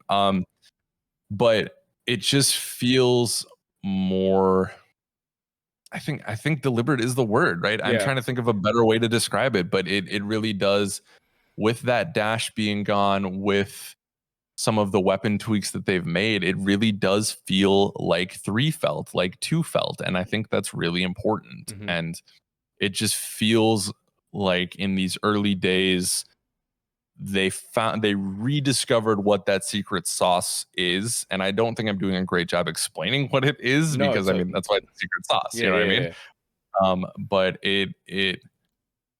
it's clicking in a way that I was hoping it would, but wasn't sure if they would actually hit on. And granted, I've only played 2 maps after I get done with you gentlemen, which I'm loving this time, loving the podcast. But 343 did release a new map, so you better believe I'm about to hop onto that as soon as we're done here. So, I was just curious, like, so I know that they took a big step pushing the game back from its release last year, and it seemed like that was they're really taking the kind of feedback from the community to heart. I was just wondering, so now they're really coming out and kind of re-presenting the game. How do you feel about the way that they've done that? And I mean, I'm not in any way, shape, or form, I don't have a history with Halo, unfortunately. Mm-hmm. That's my problem. But how do you think the community's kind of receiving the game after all this time, after they got pushed back and everything? Yeah, that's a good question. I think the Halo community, for the most part, is a very positive community, and I think if you care an ounce about devs and the work that they do, you should celebrate delays. Like, it sucks that we're not getting, especially in that moment, right? That it was the Series X was coming, and it had its flagship title, which was very exciting, especially when Sony was sitting over there with Spider-Man, right? Which I love Miles Morales, but that wasn't a full game. But you know what I mean? Like, I guess it was 15 hours. It was a full game. That was a great game. I love Miles Morales. The perfect size. Oh my God. I love that game. It was the perfect size. Also, shout out to Insomniac for the best trophies. Like, I'm just going to say they're always, the platinum's attainable, fun, but you got to put the time in. It's so good. Like, I don't need trophies or achievements that are like kill 18 million grunts with headshots. Like, I don't need it. I don't have time for that. So same. I appreciate that. I guess I can't speak for the community, right? Because I'm only in my little pocket of it. But I will say, I I think every game should be delayed. You know, I think everyone needs the time to work on what they're doing. And right now, there's so many amazing indie games out there and regular games. Right, I haven't got through. I blew all this bluster about Mass Effect. I still haven't got through Legendary Edition because so much has come out, and we're not even into fall yet, gents. Oh yeah, but I think it was brave to push back Halo, especially with the online reaction. What it was. You know, I think a lot of people have a toxic outlook on delays still, where it's like it came from a place of weakness and they thought like it was directly tied to people crapping on Craig the Brood, right? Yeah. No, I think there's a lot we don't know in the background, right? And I think, you know, the devs weren't happy with it and they got a chance to create the vision that they set out to. And you know, in any creative work, right? You're never going to hit that perfect vision. I know I don't, but like seeing the lighting now, seeing the graphics now, how this game feels now, it was nothing but the right decision to push that back. And I'm very happy that they did it. And I hope they reap the benefits of it. And, you know, I hope that it gave them time with their families, time to breathe, to work on their mental health. And I think that is the most important part of that for sure. So and to make it a great game, you know, I really want this to be, like I said, I grew up with Xbox. I want this to knock it out of the park. I want to see it at the top of the Twitch charts every day. Like, you know, there's a lot of cool stuff. I keep forgetting this is going to be day one Game Pass. Like, there's going to be so many people playing this game, dude. You know what? I'm so surprised that they just made Infinite's multiplayer free to play. And not like, oh, you can play Infinite's multiplayer for free on Game Pass. And it's like, they had like an opportunity there, I feel, to like put some sort of paywall that wasn't even like that big of a deal of a paywall. And they still didn't. I mean, like, Xbox is just killing it, man. Like, they're going full force, hitting home run after home run this generation. I'm so excited to see what they got. I got one more Halo question for you. So it feels like they're basically turning this into two games. They've got the Infinite multiplayer and then the Infinite campaign.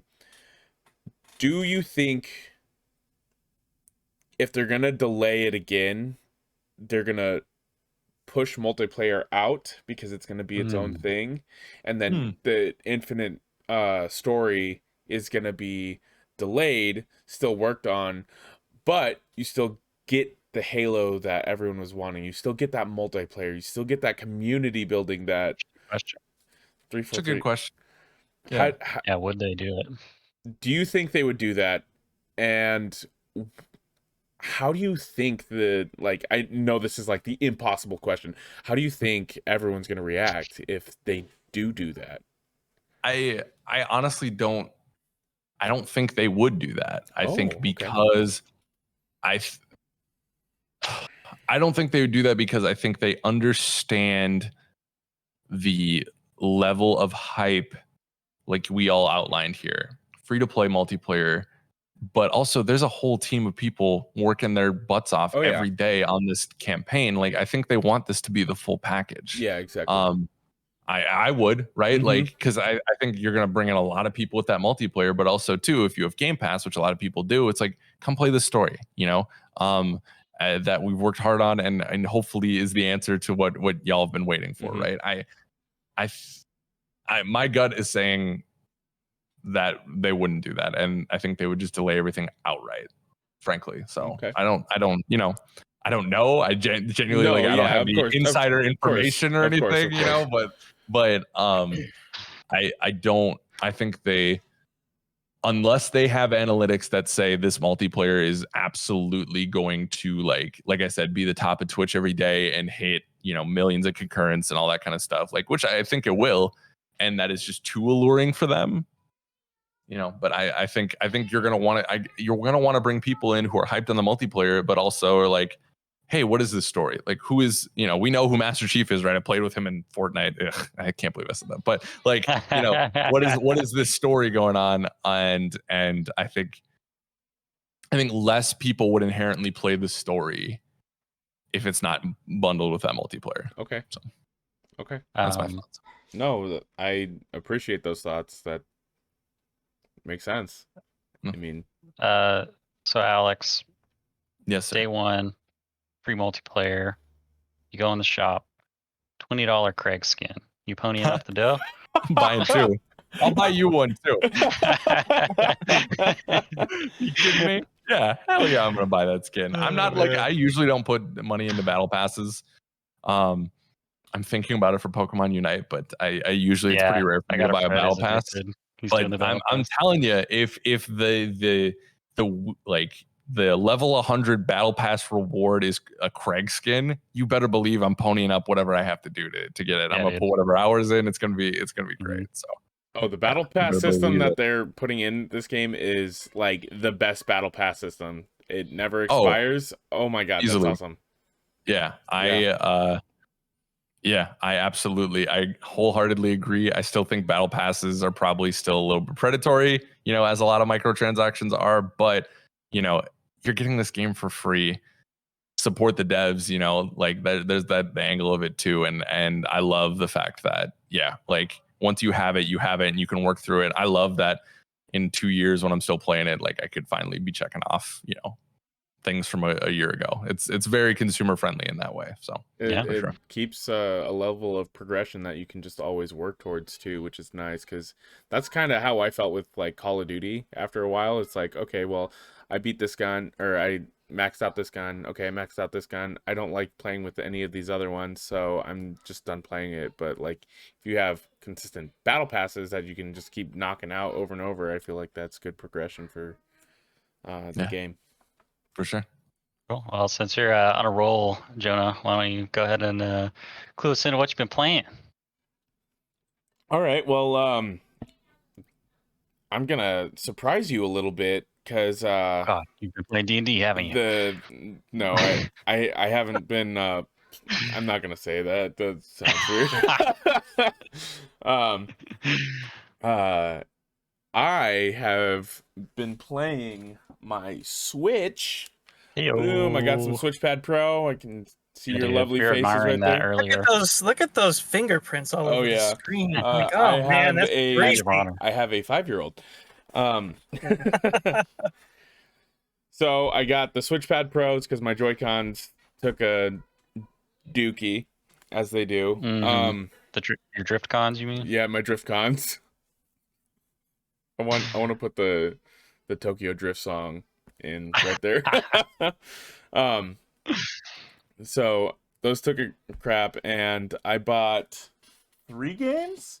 And yeah, I bought 3 games. I've only played 1 to completion, but I took your recommendation, Caden, and I got Griftlands.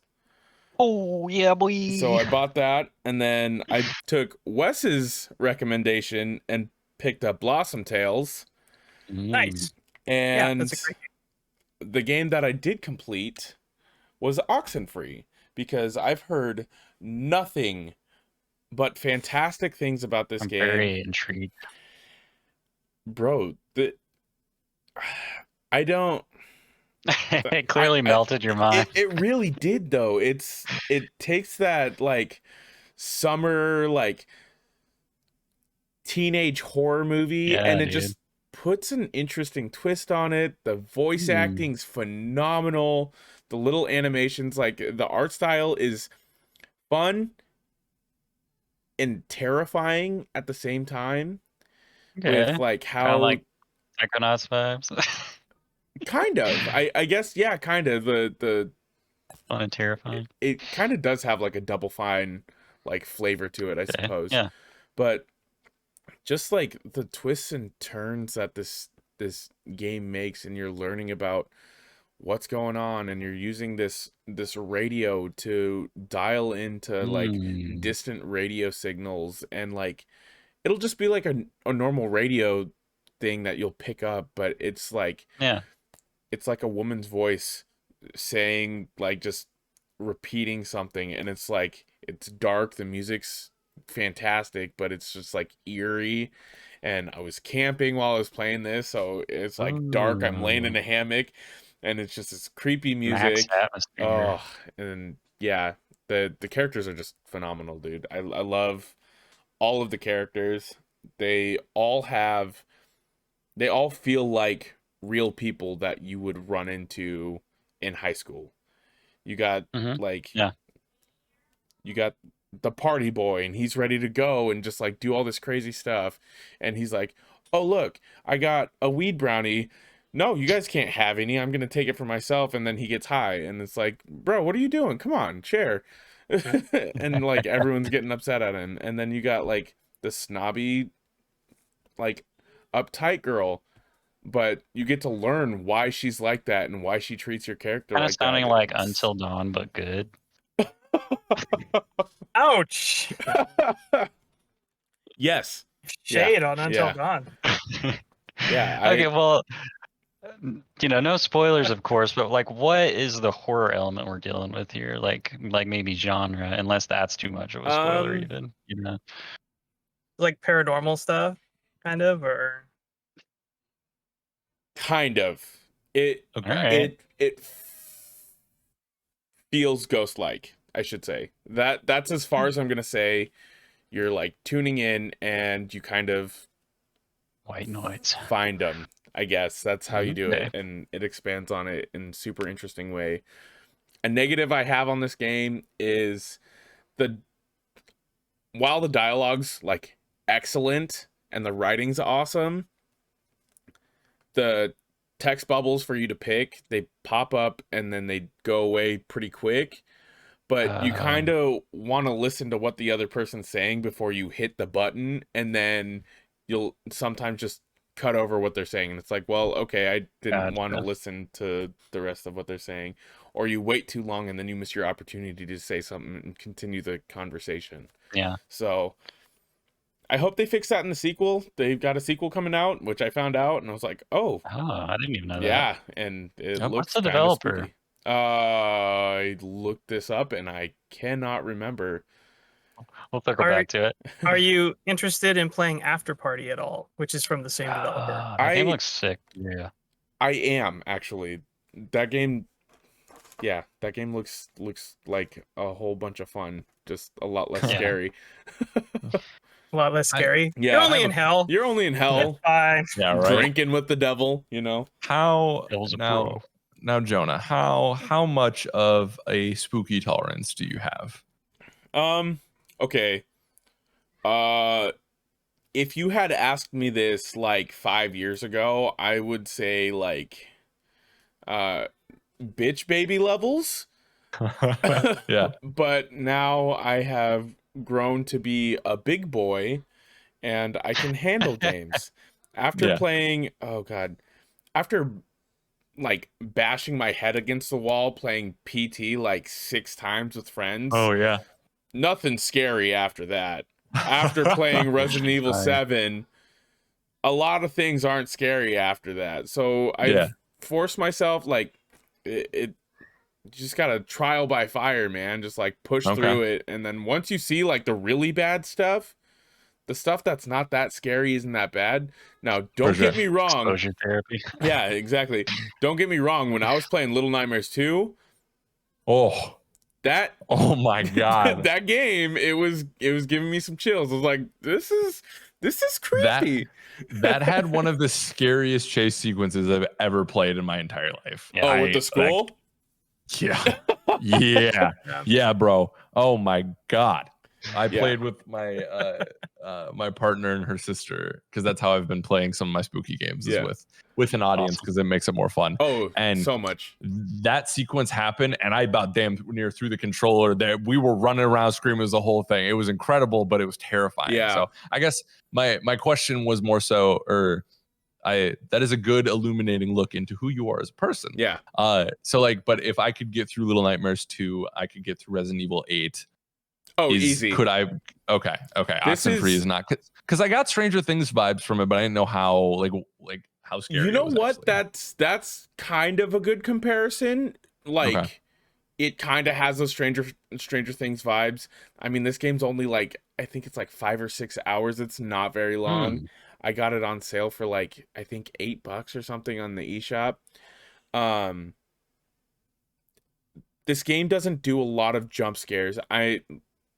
Granted, there are like you can like change scenarios and stuff and like pick different characters at certain points. So there Yeah. might be at some point, but this game drives atmosphere spook to the max. Like it's just spooky the entire time. You'll be doing something and then the thing happens where you have to redo it and your character's like, the hell's going on? Yeah. And like the music's all distorted and the screen's got like the tearing and whatnot on it, and it's just like, what's happening? Am I stuck? Am I gonna be able to get through this? Yeah. What the hell? And I had a lot of fun with that game, and I usually don't really pick up like these kinds of games, so I'm glad I did. Cool. Yeah, I'm excited. I know they're making a new one, and we actually had the devs on GI show, and they're really great. So I am I'm curious on what that new game is. So I think I need to pick up Oxenfree. So it's a really good look into it. I remember that you guys had them on. What were they promoting? I can't remember. I think it was the 5th anniversary of Oxenfree. Oh, and then okay. I think that's what it was. And we were just looking for interesting guests. Yeah, too. no, for sure. You know, they were awesome on there. So I can't remember. I think that was this year. So yeah, definitely go. It was definitely pandemic era. So definitely go check out that episode. That game goes on sale pretty regularly too, for like next to nothing. So I got it, and I'm pretty sure I got it on Games with Gold on Xbox. That doesn't help you if you didn't get it on Games with Gold, but it also may be on Game Pass, but don't quote me on that. Or was at some point. I'm not I think sure. they gave it away on the Epic Store too. I think I've got it through there. Yeah. I gave it away with free samples of Tide. Yeah, exactly. Well, that's cool, Jonah. That's an interesting, off-color pick for you, and glad you enjoyed it. Yeah. It's just one of those like indie games that you always hear from everyone who's played it. It's just like one of the best ones out there, and just haven't made time for it. But hearing you say how good it is and how relatively short it is, I might have to honestly take the plunge. I don't think I would have enjoyed it as much if it didn't have the dialogue in it. Like if it was just like, okay, I pick this and then I read text and yada yada yada. Yeah, I see. If it didn't have the voice acting in there, I don't think I would have enjoyed it as much, just because I didn't want to sit there and just read the entire time. That's kind of why I didn't really start with Griftlands too much. Is I picked it up and was like, okay, I see where this is going. It's mostly reading. Okay. They do like the Banjo Kazooie type of thing in that one. Yeah, where they're like speak weird gibberish. Yeah. Yeah. So fair enough. I was like, you know what? I'll try something else. So I started Oxenfree instead. And awesome. Sounds like a good choice. Awesome. All right. Well, I'll just get through my pick really fast. I've only been playing it for a few hours, but I started Cris Tales. If you guys have seen this at all? Yeah, definitely. Yes. So it is pretty cool. I do have some caveats with it, but just to give kind of a rundown of kind of the gimmick of the game, you essentially play, this faded hero character, and her power is she can see into the past and the future. So they have this bizarre mechanic where at any time you're just running around, the screen is split into 3 triangles. There's like the top left and the top right and the center triangle. And the center triangle is the present, and that's where you're running around doing stuff. But you can see into the past and the future at any time on the left and right hand side of the screen. So kind of the conceit of the game is you're trying to, like, you're able to see into the future, and you're seeing that terrible things have happened and it's made the world a much worse place. Like you're seeing all the buildings are decrepit, everything's destroyed, people are dead, they look like they're suffering, but you don't know what's caused it. So you go on this quest to figure out what's made the future terrible. And they have kind of a cool thing where you do side quests that are optional to help the people in an area, and it changes their future and shows that something positive has happened to them instead. So once you help enough people, it kind of has an overall effect on the area that you've been able to subvert, like the dark future. But it's optional. Like you don't have to do that. But that mechanic also translates to combat. So In combat, your characters are in the center of the screen, and then you kind of enemies appear either on the left or the right. So on the enemies that are on the left side of the screen, you can use your power to send them into the past, or you can send the enemies on the right side of the screen to the future. And each enemy type in the game has 3 variants. There's like a past, present, and future version of them that have different capabilities. So you may want to change which time period the enemy is in to gain an advantage. And there's also combos with your party members. Like there's like a nature mage you have that can plant seeds that do different things. Huh. So you can go ahead and like throw a seed at an enemy. Like there's one that like will poison the enemy. There's one that will cause a fire explosion, and it gives you that immediate payoff. But instead, you can do a couple interesting things. Like you can plant the exploding seed in the ground next to the enemies instead of hitting them with it, and then you can send them into the future, and then it causes like an AoE explosion that hits them all instead of just hitting one of them. Oh, that's cool. And then yeah, the poison is really interesting because you hit an enemy and it poisons them, and it's just going to tick them for a little bit of damage every turn. But once they're afflicted with the poison, if you send them into the future, it hits them with all the tick damage at once for like a big burst of damage. Oh. So Yeah, good idea. that is pretty cool. So running around in the towns and like in the combat, messing with the time mechanics is pretty cool.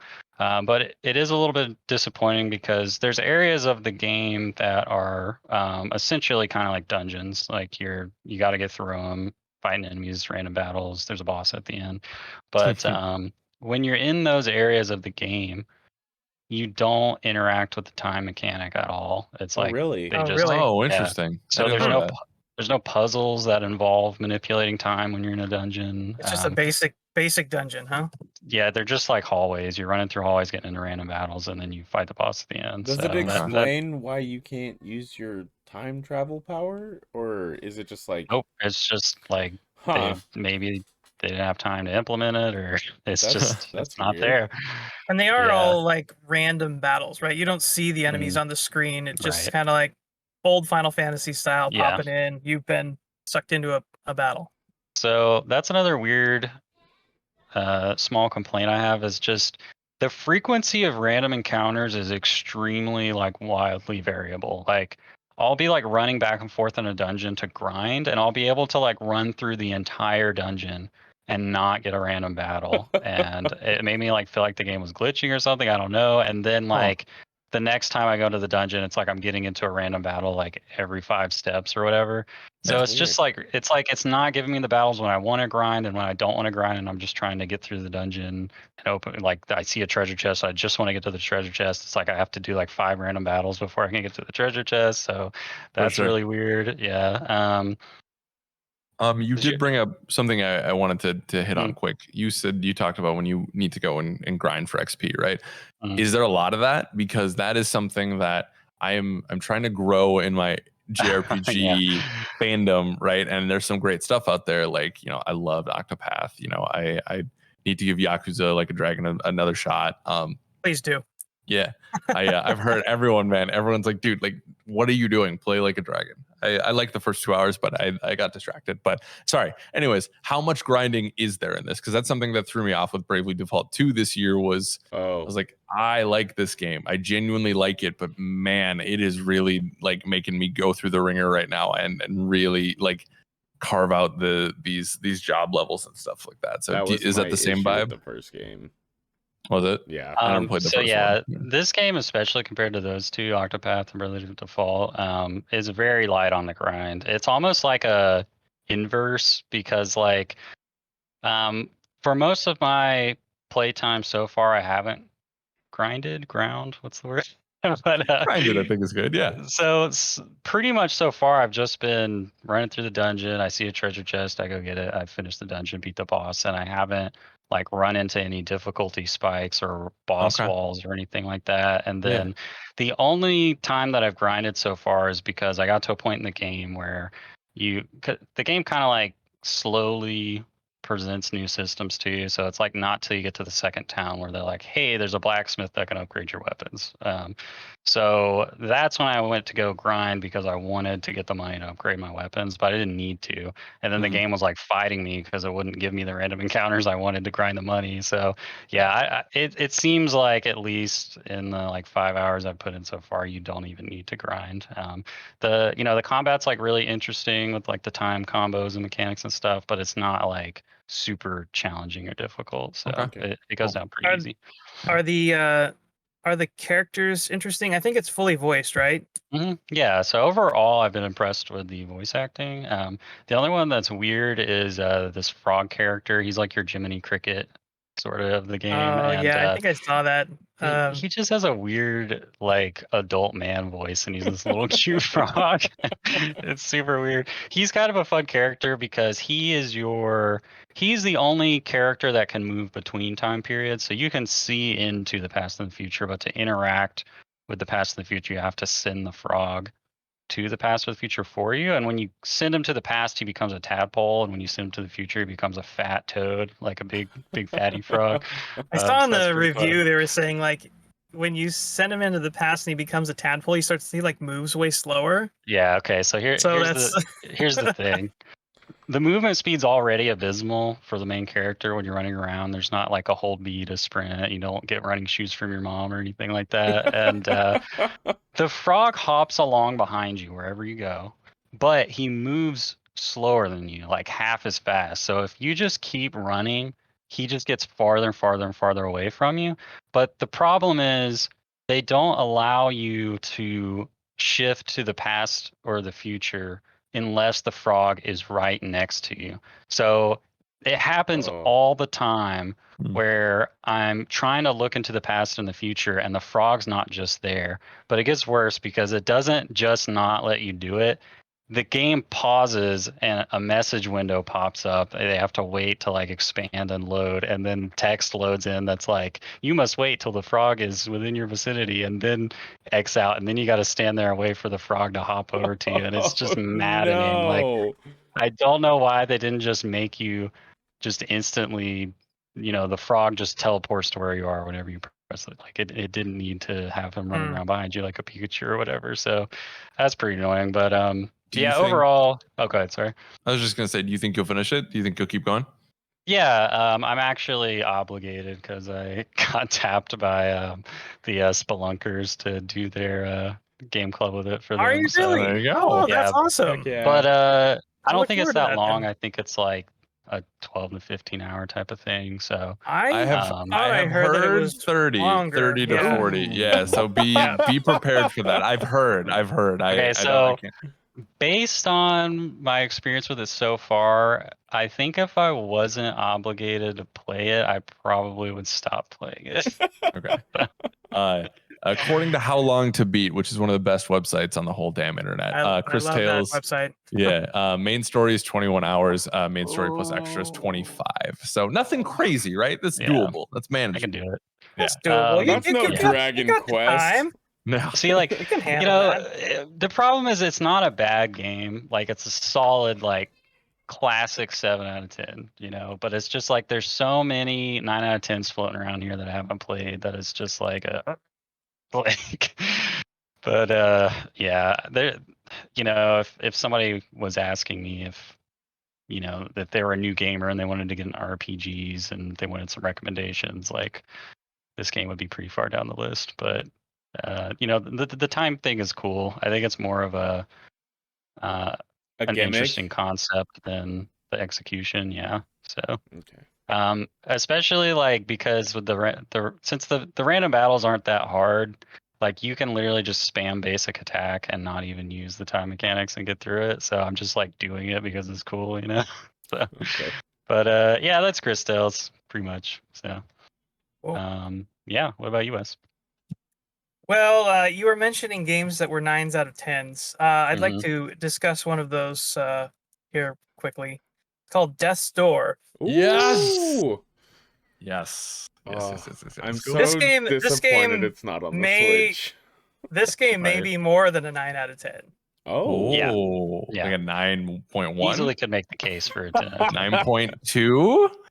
I'd probably call it a 9.5 in my book. Oh, Okay. Personally, my personal Okay. book.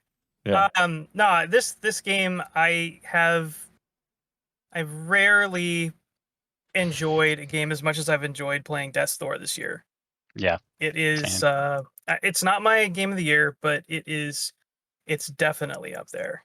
Yeah. It's really great. So for anybody that doesn't know what Death's Door is, the closest thing I could compare it to probably is kind of a classic Zelda title.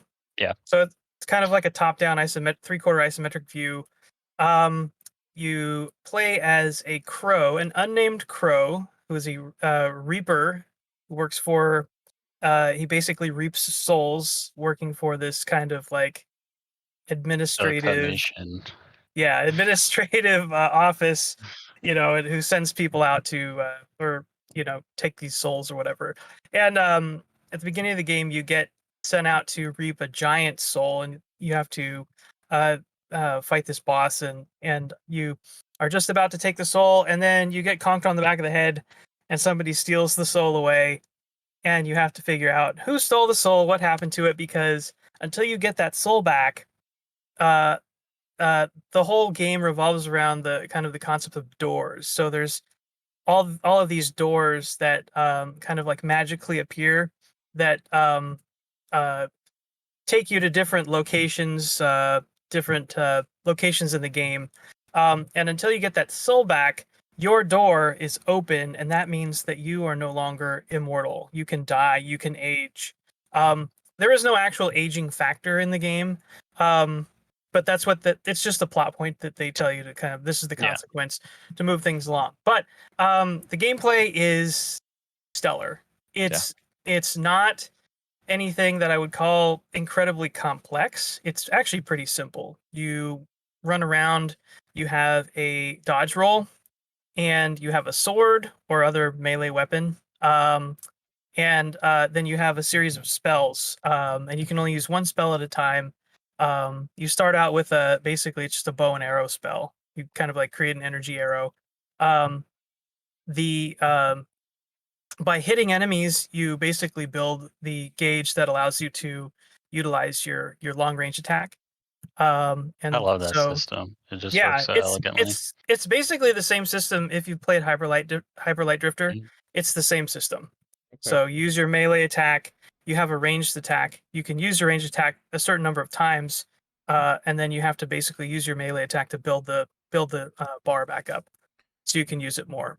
But it's kind of like a dash and slash is what I would call. Ooh, I like that. And so dash and slash, that's good. Yeah, that's very good. I like so enemies some enemies are just on the screen, and sometimes you'll walk into an area, and then like the area will like a gate will come up behind you. It'll turn into kind of like a combat arena. Enemies will start like spawning in from various places. There's a lot of projectiles that get shot at you. You can almost any projectile in the game you can knock back at the enemies. So it's really fun, basically like dodge rolling out of the way here, slashing this projectile back, shooting an arrow at this guy, dodging this projectile, slash roll. It's very fluid and very frenetic, and it's very tight, but it's not so complex that it's like hard to pick up. Yeah. It is hard. It is hard though. Like it is a challenge. Oh yeah. You die plenty, but it's nothing that I would call like, this is a Souls level game. I've seen a lot of people compare it to Souls, and I'm that's like, driving me crazy. Like I don't see like really like I don't understand. Like maybe it's like what are the Souls like elements here? I don't get it. I guess you collect souls when you beat an enemy, which is your currency for upgrading, but you don't lose your souls when you die. You just come back through the last checkpoint or door that you found, and you retain everything that you had when you die. So there's really no true Souls-like element to it. I think I actually think it has one of my favorite parts in the Souls series, and Souls is not actually.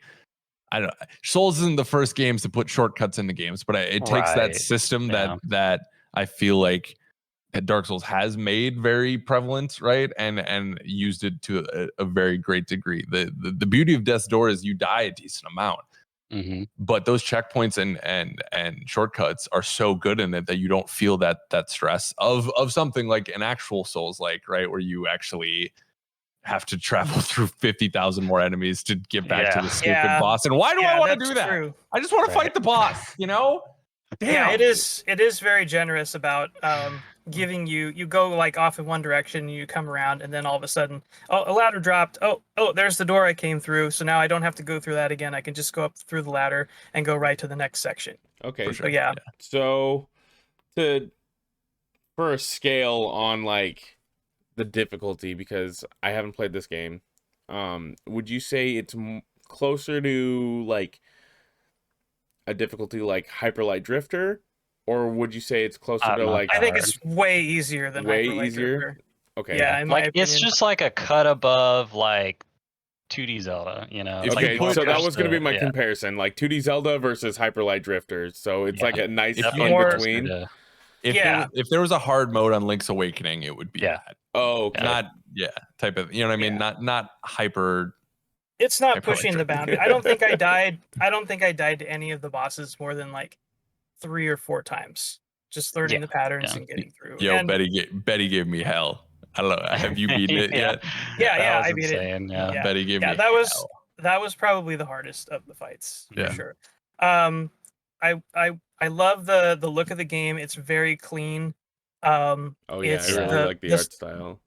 The soundtrack is so chill. It is bar none the best soundtrack I've listened to this year. I just started listening to it at work all day just because it's such a vibe listening to it as you go through. Dude, that bard character that follows you around, oh my god. It's optional. I think you can miss it, but there's points in the game where there's this little bard character has this weird bagpipe staff thing.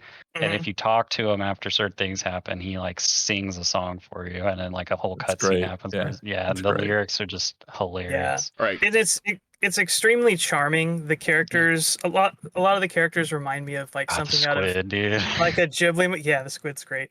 But it's got like kind of like a Ghibli sort of vibe.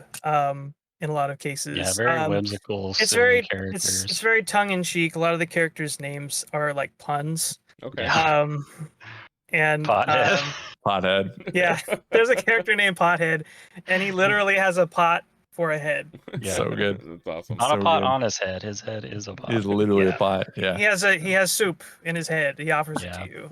You're like, no, I don't want this. Yeah. The characters are so like they're so simple, and there's not really that much to them, but they're just so charming. Like that it does a lot of work. You know, it's like I'm loving the characters in Deathmore more than I'm loving the main characters in Cris Tales.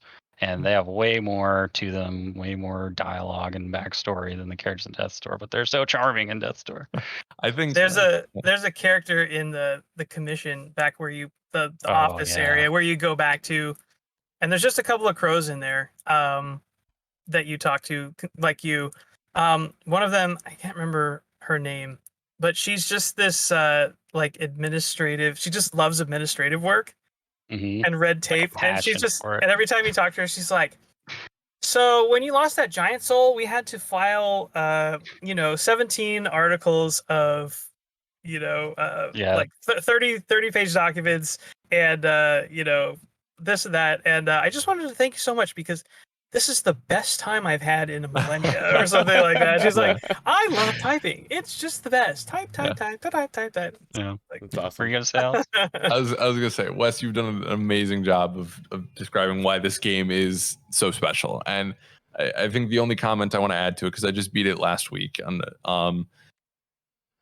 it's in the name, right? Death's Door. It handles death and deals with death a lot, just like a lot of video games do. But there's a certain reverence for the cycle of life and death itself in this game that was very surprising to me. And I won't get into the ending that deals with that a little bit more, right? But there's, you see it after one of the first boss battles where it's not like, oh, this evil baddie, like, yeah, we finally got him, right? Like the Disney version of it. It's like, no, this person had a past and was a good person, and then lost their way. There's a level of empathy in the writing that was very touching and very refreshing to me that I really, really enjoyed. Yeah, Yeah, I was telling a friend of mine earlier today, like this is a game that I think I could pretty much recommend to anybody. If you like playing video games, Yeah. play Death's Door. I mean, it's I can honestly say I can't see. Oh, well, I know that there are a couple of people that I've talked to online that were a little less hot on it than others, and that's fine. But genuinely speaking, I don't think that you can play that game and say, "Oh, this is a bad game." I mean, this is. I genuinely think it's truly one of the best indie games I've played in a long time, It's so good. or Indies, video games at all. Yeah. Period. I mean, indies this year are saving the year because we're having a lot of delays right now. But there's been some truly charming indie games that I've really enjoyed. All right, Wes, I've got the ultimate question. Oh, and this could be a debate. Even, what is better, Death's Door or Hollow Knight? I'll still say Hollow Knight. Hollow Knight's okay. I mean, it's a 9.5 out of 10, but Hollow Knight's a 10 out of 10. I would agree. Yeah, I mean, it's gonna. I don't even know what could topple Hollow Knight as far as my number one indie game. Death's Door is like definitely more accessible to if you're. It's way more accessible. If you're a Hollow new Knight gamer, is a hard ass game. Oh yeah. Go for Death's Door. But I love it so much just for everything that it does. So okay. Yeah. Okay. My personal opinion. You will like Death's Door a lot more. Yeah. I can guarantee. Yeah. Not to go off on a tangent, but I did just I bounced off Hollow Knight the first time I played it, and then I was at somewhere else for the 4th of July, and I had just had my Switch, and I had beat Mario Golf, and my friends were on. I was like, maybe I give Hollow Knight another shot. And I'm like 15 hours in now, and I'm just like, this game is so good. This game is so good. I'm really liking it. I had to fall off of it because of reviews and other things like that, but I finally got it. Like it took me 2 playthroughs to get there, but I was like, okay, I see what you mean on that. Sometimes that happens. It's happened to me so many times. I think I got it the first time, but Alex, you're probably gonna be upset with me for saying this, but I have like the Dan Tack approach to game backlog where I don't really have a backlog. Oh, get out of here! Get out of here with that. Everyone has a damn backlog. So I'll just play a game, and then when I'm done with it, I'm done with it. And he played it. What do you want? That is a much healthier way to look at things than me, who has the GG app. I don't know if you guys have that, but I'm like, I've logged my backlog, and I'm like, I need to play all these games still, and it stresses me out. So that's probably a healthier way to live. Yeah. I mean, just play the game until you're like, you know what? I had my fun with it. I don't need to see credits on it. I had a blast, and bye Hollow Knight. If I get like 5 or 6 hours in, I need to beat it. I can't have that just sitting out there. It's hard, man. I want to. I don't want to like dismiss games into like a checklist, right? But like I love being able to say, "Yep, beat on to the next one." I'm not gonna lie. That is like one of the most satisfying things ever. Is like rolled credits on it, baby. Like when I rolled credits on Oxenfree, I was like, yeah, and like I kind of wanted to play it again just because. Like, I believe there's multiple endings, but I'm not sure. And like, so yeah, gotcha. I won't bring it back up. But Hollow Knight, good, very good. Yeah. And just before we end, just because we're talking about Hollow Knight, I also played Ender Lilies, Quietus of the Nights, which is another Metroidvania style game that recently came out. And all I'll say is, if you like Hollow Knight, if you enjoyed Hollow Knight, if you enjoyed its vibe and gameplay, then you might want to check out Ender Lilies. Heck yeah. So we don't have time for me to jump into everything, but it is a similar style game. It's got a lot going for it, and I really liked it. So sweet. All right. Well, thanks guys for sharing what you've been playing, but now it's time for game time. Take it away, Wes.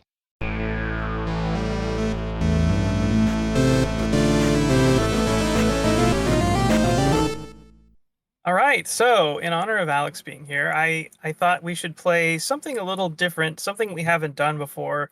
We like to play video game 20 questions. We like to play, name that chiptune and some of those other things sometimes. But this is something we've never done before. New game. So, do you guys remember the Saturday Night Live skit with Jeopardy? Yes. Where with Will Ferrell as Alex Trebek and yeah. So there's always a Jeopardy topic on there called Potent Quotables. So this game is called Potent Quotables. Nailed it. That's really good. And so what I'm gonna do, I have in between 4 and 5 quotes. All the quotes are from the same video game character. The quotes start kind of vague and build to something more obvious. So what I need you guys to do is, as I read the quotes, you guys are going to try to guess who said these things. And the first one to get it right gets the point. Okay. All right, So, you're keeping track of points, right? I am keeping track of points. All right, Caden. So call out your name when you, because I'm on a different page, so I can't see you guys. So call out your name when you think you know it. I will allow multiple guesses on this game. All right. So Alex, you might not know this, but Caden and I have a long, ongoing rivalry with Wes's games, and what is the score? We've had like 2 ties, and you've got 2 wins. I've got 1. Oh, okay. All right. Okay. Interesting. I think that rivalry continue because I'm sure I'm going to be dog water at this game. So Alex is going to win. Alex is going to whip you both, so it's not going to matter either way. So. All right, let's go. All right, here we go. All right, here's the first one. First quote: "Altruism is the root of all wickedness." Ooh, that sounds familiar. Oh, that sounds like some near stuff or something. I'm like gonna that. be so bad at this. Second quote: "Why worship a flag or a god when we can worship that which is best in us? Our will to be great." Wow, this is inspirational, dude. Stadnik, Sephiroth? No, sorry, not Sephiroth. Number 3, what would the Russian bear and the American eagle do if they discovered our paradise? Our secrecy is our shield. What? This is some Vulcan Raven and GS1 crap or something. Right, I haven't picked up on it yet. Number 4, no gods or kings, only man. Yeah. Dude, I have no idea what this is. Definite personality here. Like, you feel the theme throughout. Number 5, a man chooses, a slave obeys. Oh, Stadnik. Oh! Andrew Reiner. Andrew Ryan. It's not Reiner. Did Andrew Reiner say this? Somebody fill me in. What game is this? Wait, how do you really feel about your boss? Wait, hoping he doesn't see this. Caden, hold on. Before you tell him Andrew what Ryan. game it is, have you never played BioShock, my guy? Oh, I have. It wasn't clicking.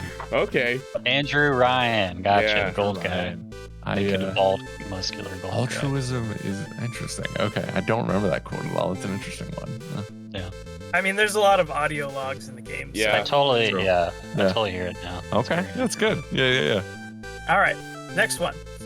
Man, you guys are the best, stupidest group I could ask for. Wow, Wes. I mean, you projecting. I know how you feel about me, but come on. Second quote. Well, everybody wears a mask deep within their heart. Oh, this is a Persona character for sure, dude. I just don't know which one. Oh. Number 3. At the very least, I'm more admirable than some carnal blonde monkey. Okay, Caden. Yep. Is this Persona 5 Morgana? Yes, it is Morgana. I didn't know what his name was, but I knew who it was. Oh, I need to go back. That's a big one on the backlog. I'm like 40 hours deep in that game. The last quote was, "Don't call me a cat." There you go. He's making fun of Ryuji with that last quote. I love Ryuji, dude. That game. It's good. All right, next one. Fate is another lie told by the gods. Nothing is written that cannot be unwritten. Stadnik, Kratos. You got it. There we go, baby. Dude, I want to hear the rest of the quote though. What game is that? Which God of War is that from? The newest one, Okay, cool. 2018. just The like, other quotes. Mine. The other quotes were. I know what the last one's gonna be. The cycle ends here. We must be better than this. The third one was dwarves are resourceful creatures, annoying but resourceful. Anybody want to take a guess what the last one was? Boy. You got it. Oh, There we go. beautiful. Magnificently done, my friend. That was done very well. Thank you. All right. Here we go. I'm just a man who's good at what he does. Killing. Stadnik. Arthur Morgan? No, sorry. Okay. 2. We're not tools of the government or anyone else. Fighting was the only thing I was good at, but at least I fought for what I believed. I know what series this is from. I just think I haven't know known the what series character. it's from too. 3. I'm no hero. Never was. Never will. Kaden. Yeah. This is Solid Snake from MGS1. You got it. I was Solid afraid it was Snake. gonna be Liquid Snake or Solidus or something. The last quote was, kept you waiting, huh?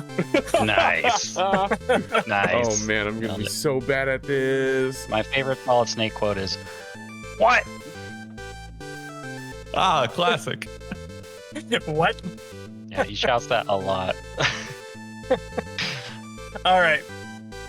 Next one. I'm just a girl, not a threat. Yeah, you are. Just put that as a soundbite at the end of the podcast.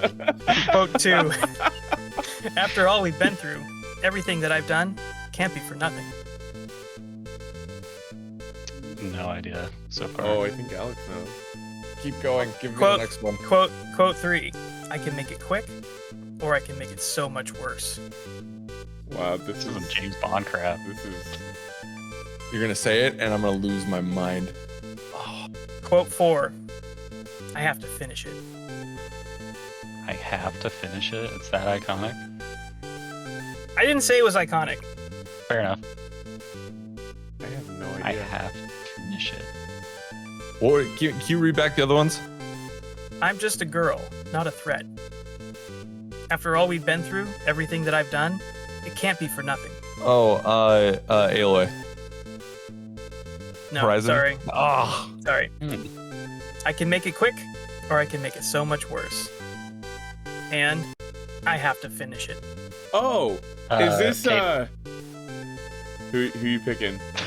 Who you picking? I'm gonna guess Ellie from The Last of Us. It was Ellie from The Last of Us. Oh, yep. I can't. you. Oh my god! I can Got literally you. picture her saying the "it can't be for nothing" line. Yeah. Oh, that's frustrating. Well, the first quote threw me off. I'm just a girl, not a threat. I can't remember her saying right. that at all. That was where Yeah. she was dancing with Dina Yeah. in The Last of Us 2. Yeah. So good. Also, I'm due for a replay of that game. I've been waiting Yeah. for like the PS5 upgrade or whatever, but I think it's time. All right, here we go. So, you want a piece of me? Literally? Okay, bro. Come and get it if you can. Kaden, Go ahead. I might be wrong on this, but I'm just guessing Leon from Resident Evil 4. Sorry, no. Okay, let's keep going. Second quote. Sounds- Flock off, Featherface, or you can stick around and find out the hard way. Oh, Kaden. Go ahead. Dante, Devil May Cry 1. That's it. Never would have got it. Speaking to the boss, Griffin. The other quotes were, speaking of Griffin, I should have saved you. I should have been the one to fill your dark soul with light. Do you ever see what Dante and Leon have like same energy for sure? and then the last one was, let's rock, baby. Yeah, dude. Love me some Dante. All right. Oh, Let's see man. which of you gets this one. I- Here we go. DMC stand. No, I haven't played any of them. All right. Here we go. Hee-hee! Nothing beats the sweet music of hundreds of voices screaming in unison. What? Love the performance was. Okay. I do. There we go. Yeah. The second quote. Self-control is something for which I do not strive. Oh. Number 3. Son of a submariner. They'll pay for this. Yeah, you totally lost me on this one. Yeah. Love the quotes though. All right, number 4. Life, dreams, hope. Where do they come from? And where do they go? Such meaningless things. I'll destroy them all. What I love an this edgy character, Alex, dude. is it Sephiroth? What was that second? Did you do something about Sounds a like a Final submariner? Fantasy, Final Fantasy character. It was the third one was son of a submariner. They'll pay for this. A submariner. That is so specific. I feel like Yeah. that has to give it away. I feel like it's this is- another Bioshock character, just with that. I was like, is this Xander Cohen or whatever? Yeah. Xander Cohen? Yeah, but I don't think Wes wouldn't do 2 from 1 game, would he? I don't know. You're a madman. Yeah, well, I No can see that. guesses? No idea. No guesses? Do you have Sephiroth. another quote or are we done? That's it. Okay. Yeah, what is it? Who is it? Kefka Palazzo, Final Fantasy VI. Okay. I thought it was some Final Fantasy ass character. I Yeah, didn't know only which the one villain from though. Wes's favorite game of all time.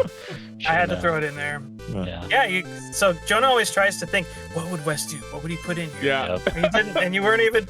Our problem These is- are going for quotes. it I've that never time. played the game. Yeah, have you played it, Alex? Because I don't think any of us have actually played it. Yeah. I'm Sorry, probably Wes. going to. I've been waiting Yeah, the forever Pixel to have remaster. 6/3 on my Show's Switch. canceled. Now you Show's can, canceled. We're now done. you can have it on your mobile device, Alex. Dude, Wes, we doing Final Fantasy 6 Pixel Remaster for Game Club when it launches? You mean when it launches on Switch? I want it on Oh, Switch. maybe. I will play it on Steam Deck though. I got my pre-order for Steam Deck, so if There I you get go. it, I feel like that's a perfect place to play that. So Yeah, Heck that would be yeah. good.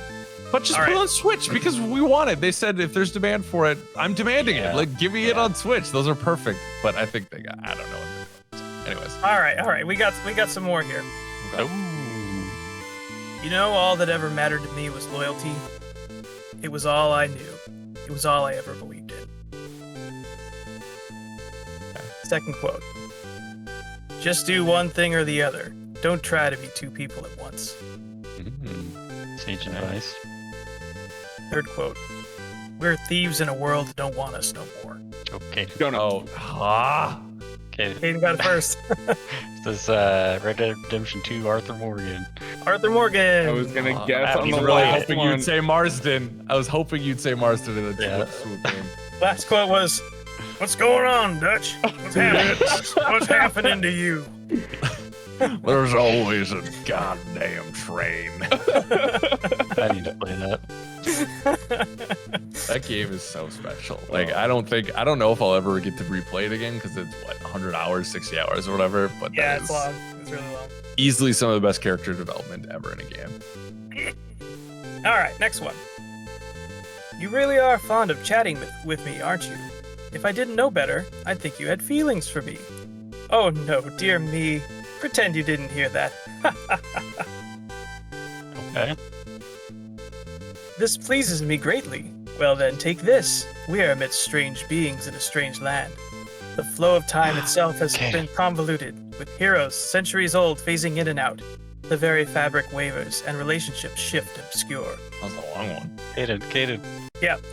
Solaire of Astora from Dark Souls 1. Oh my god. You got it. Never will. I love Phrase it. how you do Phrase this, it. and it's right, like you're right below Yeah, your under light. my overhead light illuminating me. Oh, Solaire. Jolly, give us the Jolly Cooperation quote.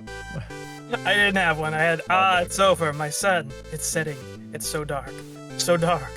And the last one, I think you probably know what it was. The Jolly Cooperation quote. No, praise the sun. Oh, no, sorry. Praise it. All right, we got 3 more. Oh man. Maybe Maybe I can like get one. You know, you guys want to go easy on me? you might get one. I might get one. Stick with it. There we go. All right, here we go. I'll just go and get some fresh air. That's the quote. Quote 2. It's really powerful, especially against living things. Caden. Jesus. Go ahead. Barry Burton, Resident Evil 1. You got it. It's literally impossible almost for a anyone Jill to sandwich. catch. It's The impossible other, to catch the you at this other- point. The other 2 quotes were, "We'll break out the nachos and beer," I don't remember And- that one. What? and you were almost a Jill sandwich. Classic. Yeah, the that- nachos and beer quote was from Revelations 2. Nice. This is Barry from all of the Resident Evil series. So My favorite moment is when he takes the big crane with the big bundle of like trees that have been logged to bust through a gate. He says, "Now who's the master of unlocking?" yeah, I was thinking about throwing that one in, but it seemed a little too on the nose. Yeah. All right, 2 more. Yeah, good luck, pal. That's almost impossible to. Oh, you did it. Nice. Those are fantastic. And like Flynn, get it? That sounds so familiar. I I feel like know. I've heard that very recently. 3rd quote. Great, power's out, the girl's trapped. I swear to God, if there's a zombie around the next corner. It was like, The final quote. No, no, no, no, no, no, no! what? Oh! Ah! Jonah, Yeah, is it Nathan Drake? it is Nathan Drake. What? Let's go! There's one, baby. Everybody gets Zombie one. quote. The zombie quote, dude. He's on the board, ladies and gentlemen. I wanted to do the well, well, well quote, but that was from Sully and not Drake. Yeah. So Yeah. anyway, You nailed it with the sarcasm. So that's how I got it. Was your Yeah. Perfectly sarcasm. portrayed Nathan Drake. Yeah. all right, here we go. Last one. We hope your brief detention in the relaxation vault has been a pleasant one. Stadnik. Gladys. You got it. There we go, baby. There we go. Yeah. What's the rest of those quotes? That was the your tone was totally the thing that Yeah. said it too. It was very well done. Yeah. All right, I'll do the other 3. Unbelievable. You, subject name here, must be the pride of subject hometown here. You're not even going the right way. Where do you think you're going? Because I don't think you're going where you think you're going. Hello? Oh, I love Okay. Okay, the test is over now. You win. Go back to the recovery annex for your cake. There we go. Oh, okay. That would have been the true one where it's like, yeah, got it. Amazing. it. That's I feel awesome. good about that. I got 3. I feel good about that. Yeah, you got 3. Jonah got 1. Keaton got an impressive 7. Jeez. Good Lord. Well done. My sir. wife is really frequently upset with me because I fail to be able to remember important life events like the date of like our wedding and stuff like that, but I can remember obscure video game quotes. I don't know why my brain is like this. Oh, I All right, love it. boys. Well, we did it. We did it. Did We it. did it. It's a beautiful thing. Once again, we'd all like to thank Alex for coming on. Thanks, man. It's been an absolute pleasure. Appreciate your time. Gentlemen, the pleasure was all mine. This was a lot of fun. It's a good way to end the weekend. I loved it. Yeah. So. All right. Well, we'll just go around with our final thoughts real quick. We'll let you start, Alex, since you're our guest this week. Whatever you want to shout out, plug anything, whatever you're feeling. Oh, okay, for sure. I didn't know we were doing this part. You can follow me on Twitter. I am at Stadnik76, STUDNIK 76. Everyone misspells my last name. It's okay. Life goes on. There's no C in my last name. But as for things I want to plug, as per usual, video team at Game Informer, killing the damn game, and we decided we're gonna flex a little and write reviews, which was very exciting. I did the Ascent review, and I really enjoyed my time with the game, but also being able to critique it and get my name in a Game Informer magazine with a review. So Hell that's yeah. awesome. But also, not to be undone, Alex Van Aken, my dear friend and fellow video editor at GI. He also wrote a review for Pokemon Unite. He's a big MOBA guy, and he really liked it. So if you're interested in Pokemon Unite, check that out. Just search Game Informer Pokemon Unite review. Simple, easy peasy. Go check it out. So awesome. Yeah, a lot of good stuff over at GI right now. Things are fun. I'll just keep it like that. So Nice. Amazing. Yeah. All right, Wes, final thoughts? My final thoughts, go play Death's Door. It's a good game. Yeah. And I'd also just like to thank Alex so much for coming on the show. Thank you, sir. An absolute pleasure. I know we've been talking for a long time, and it's awesome that we were able to finally put something together. So thanks. Right. And you have been from the very start. I have come into fill big shoes in my 2 years, right? With the Hansons and the Vaders and all that kind of stuff. But you've always been a very positive community member, and you've always treated me very nicely online. So I appreciate you, all of you, but especially Wes. Wes was there from day one. So I appreciate you, Wes. So yeah, for sure. Thanks. Appreciate you saying that. All right, and Jonah, any housekeeping you may have for the Discord you want to shout out, and your final thoughts? Do we have the results of the game club pick? We do. Yes, we do. And boy, oh boy, am I excited. With Death's Door coming in at 3rd place, which I am sad. I wanted to play Death's Door, but I am sad. And Super Metroid. Okay, so Death's Door coming in at 3rd place with 6 votes. Super Metroid coming in at 2nd place with 8 votes. Psychonauts feels it. It's time.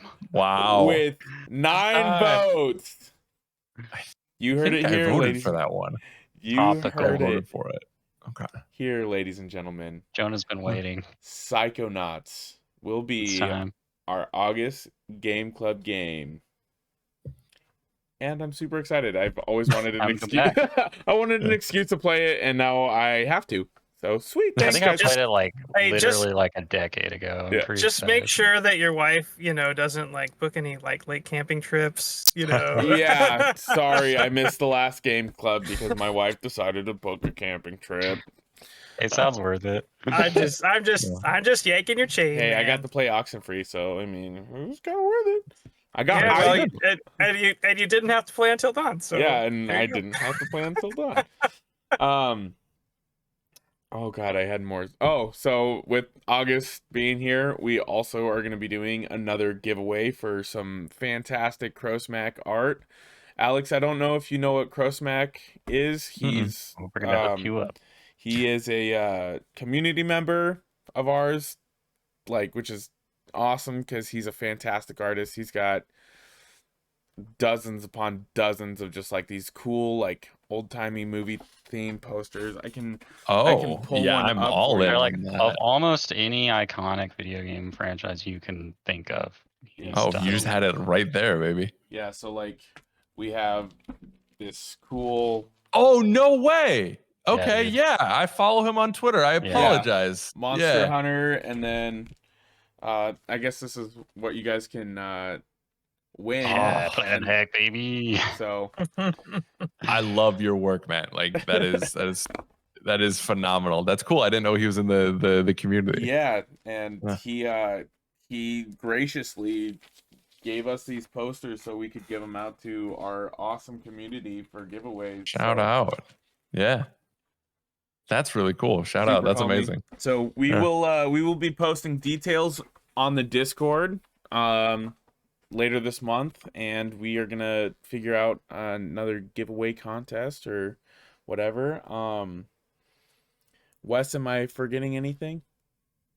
Not right now. I think you covered everything. Okay. Yeah, you guys can follow us at Great Game Debate, Great Game DEB8 on Twitter.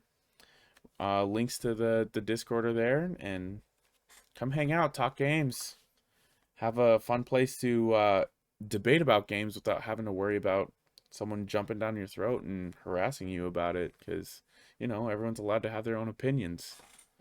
Yeah, for sure. All right. Well, I've been your host, Katie Birthday Lane. My final thoughts are, Cris Tales, maybe skip it.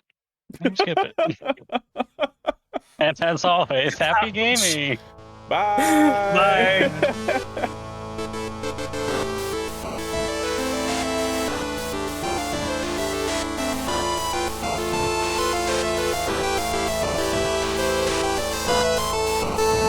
As always, a big thank you to our friend Misdriven for the music in our podcast. If you like what you hear and you want to check out more of what they have, you can pay them a visit on Twitter at MIST_RIVEN 719 or on Bandcamp at Misdriven. Thanks again for tuning in. Till next time.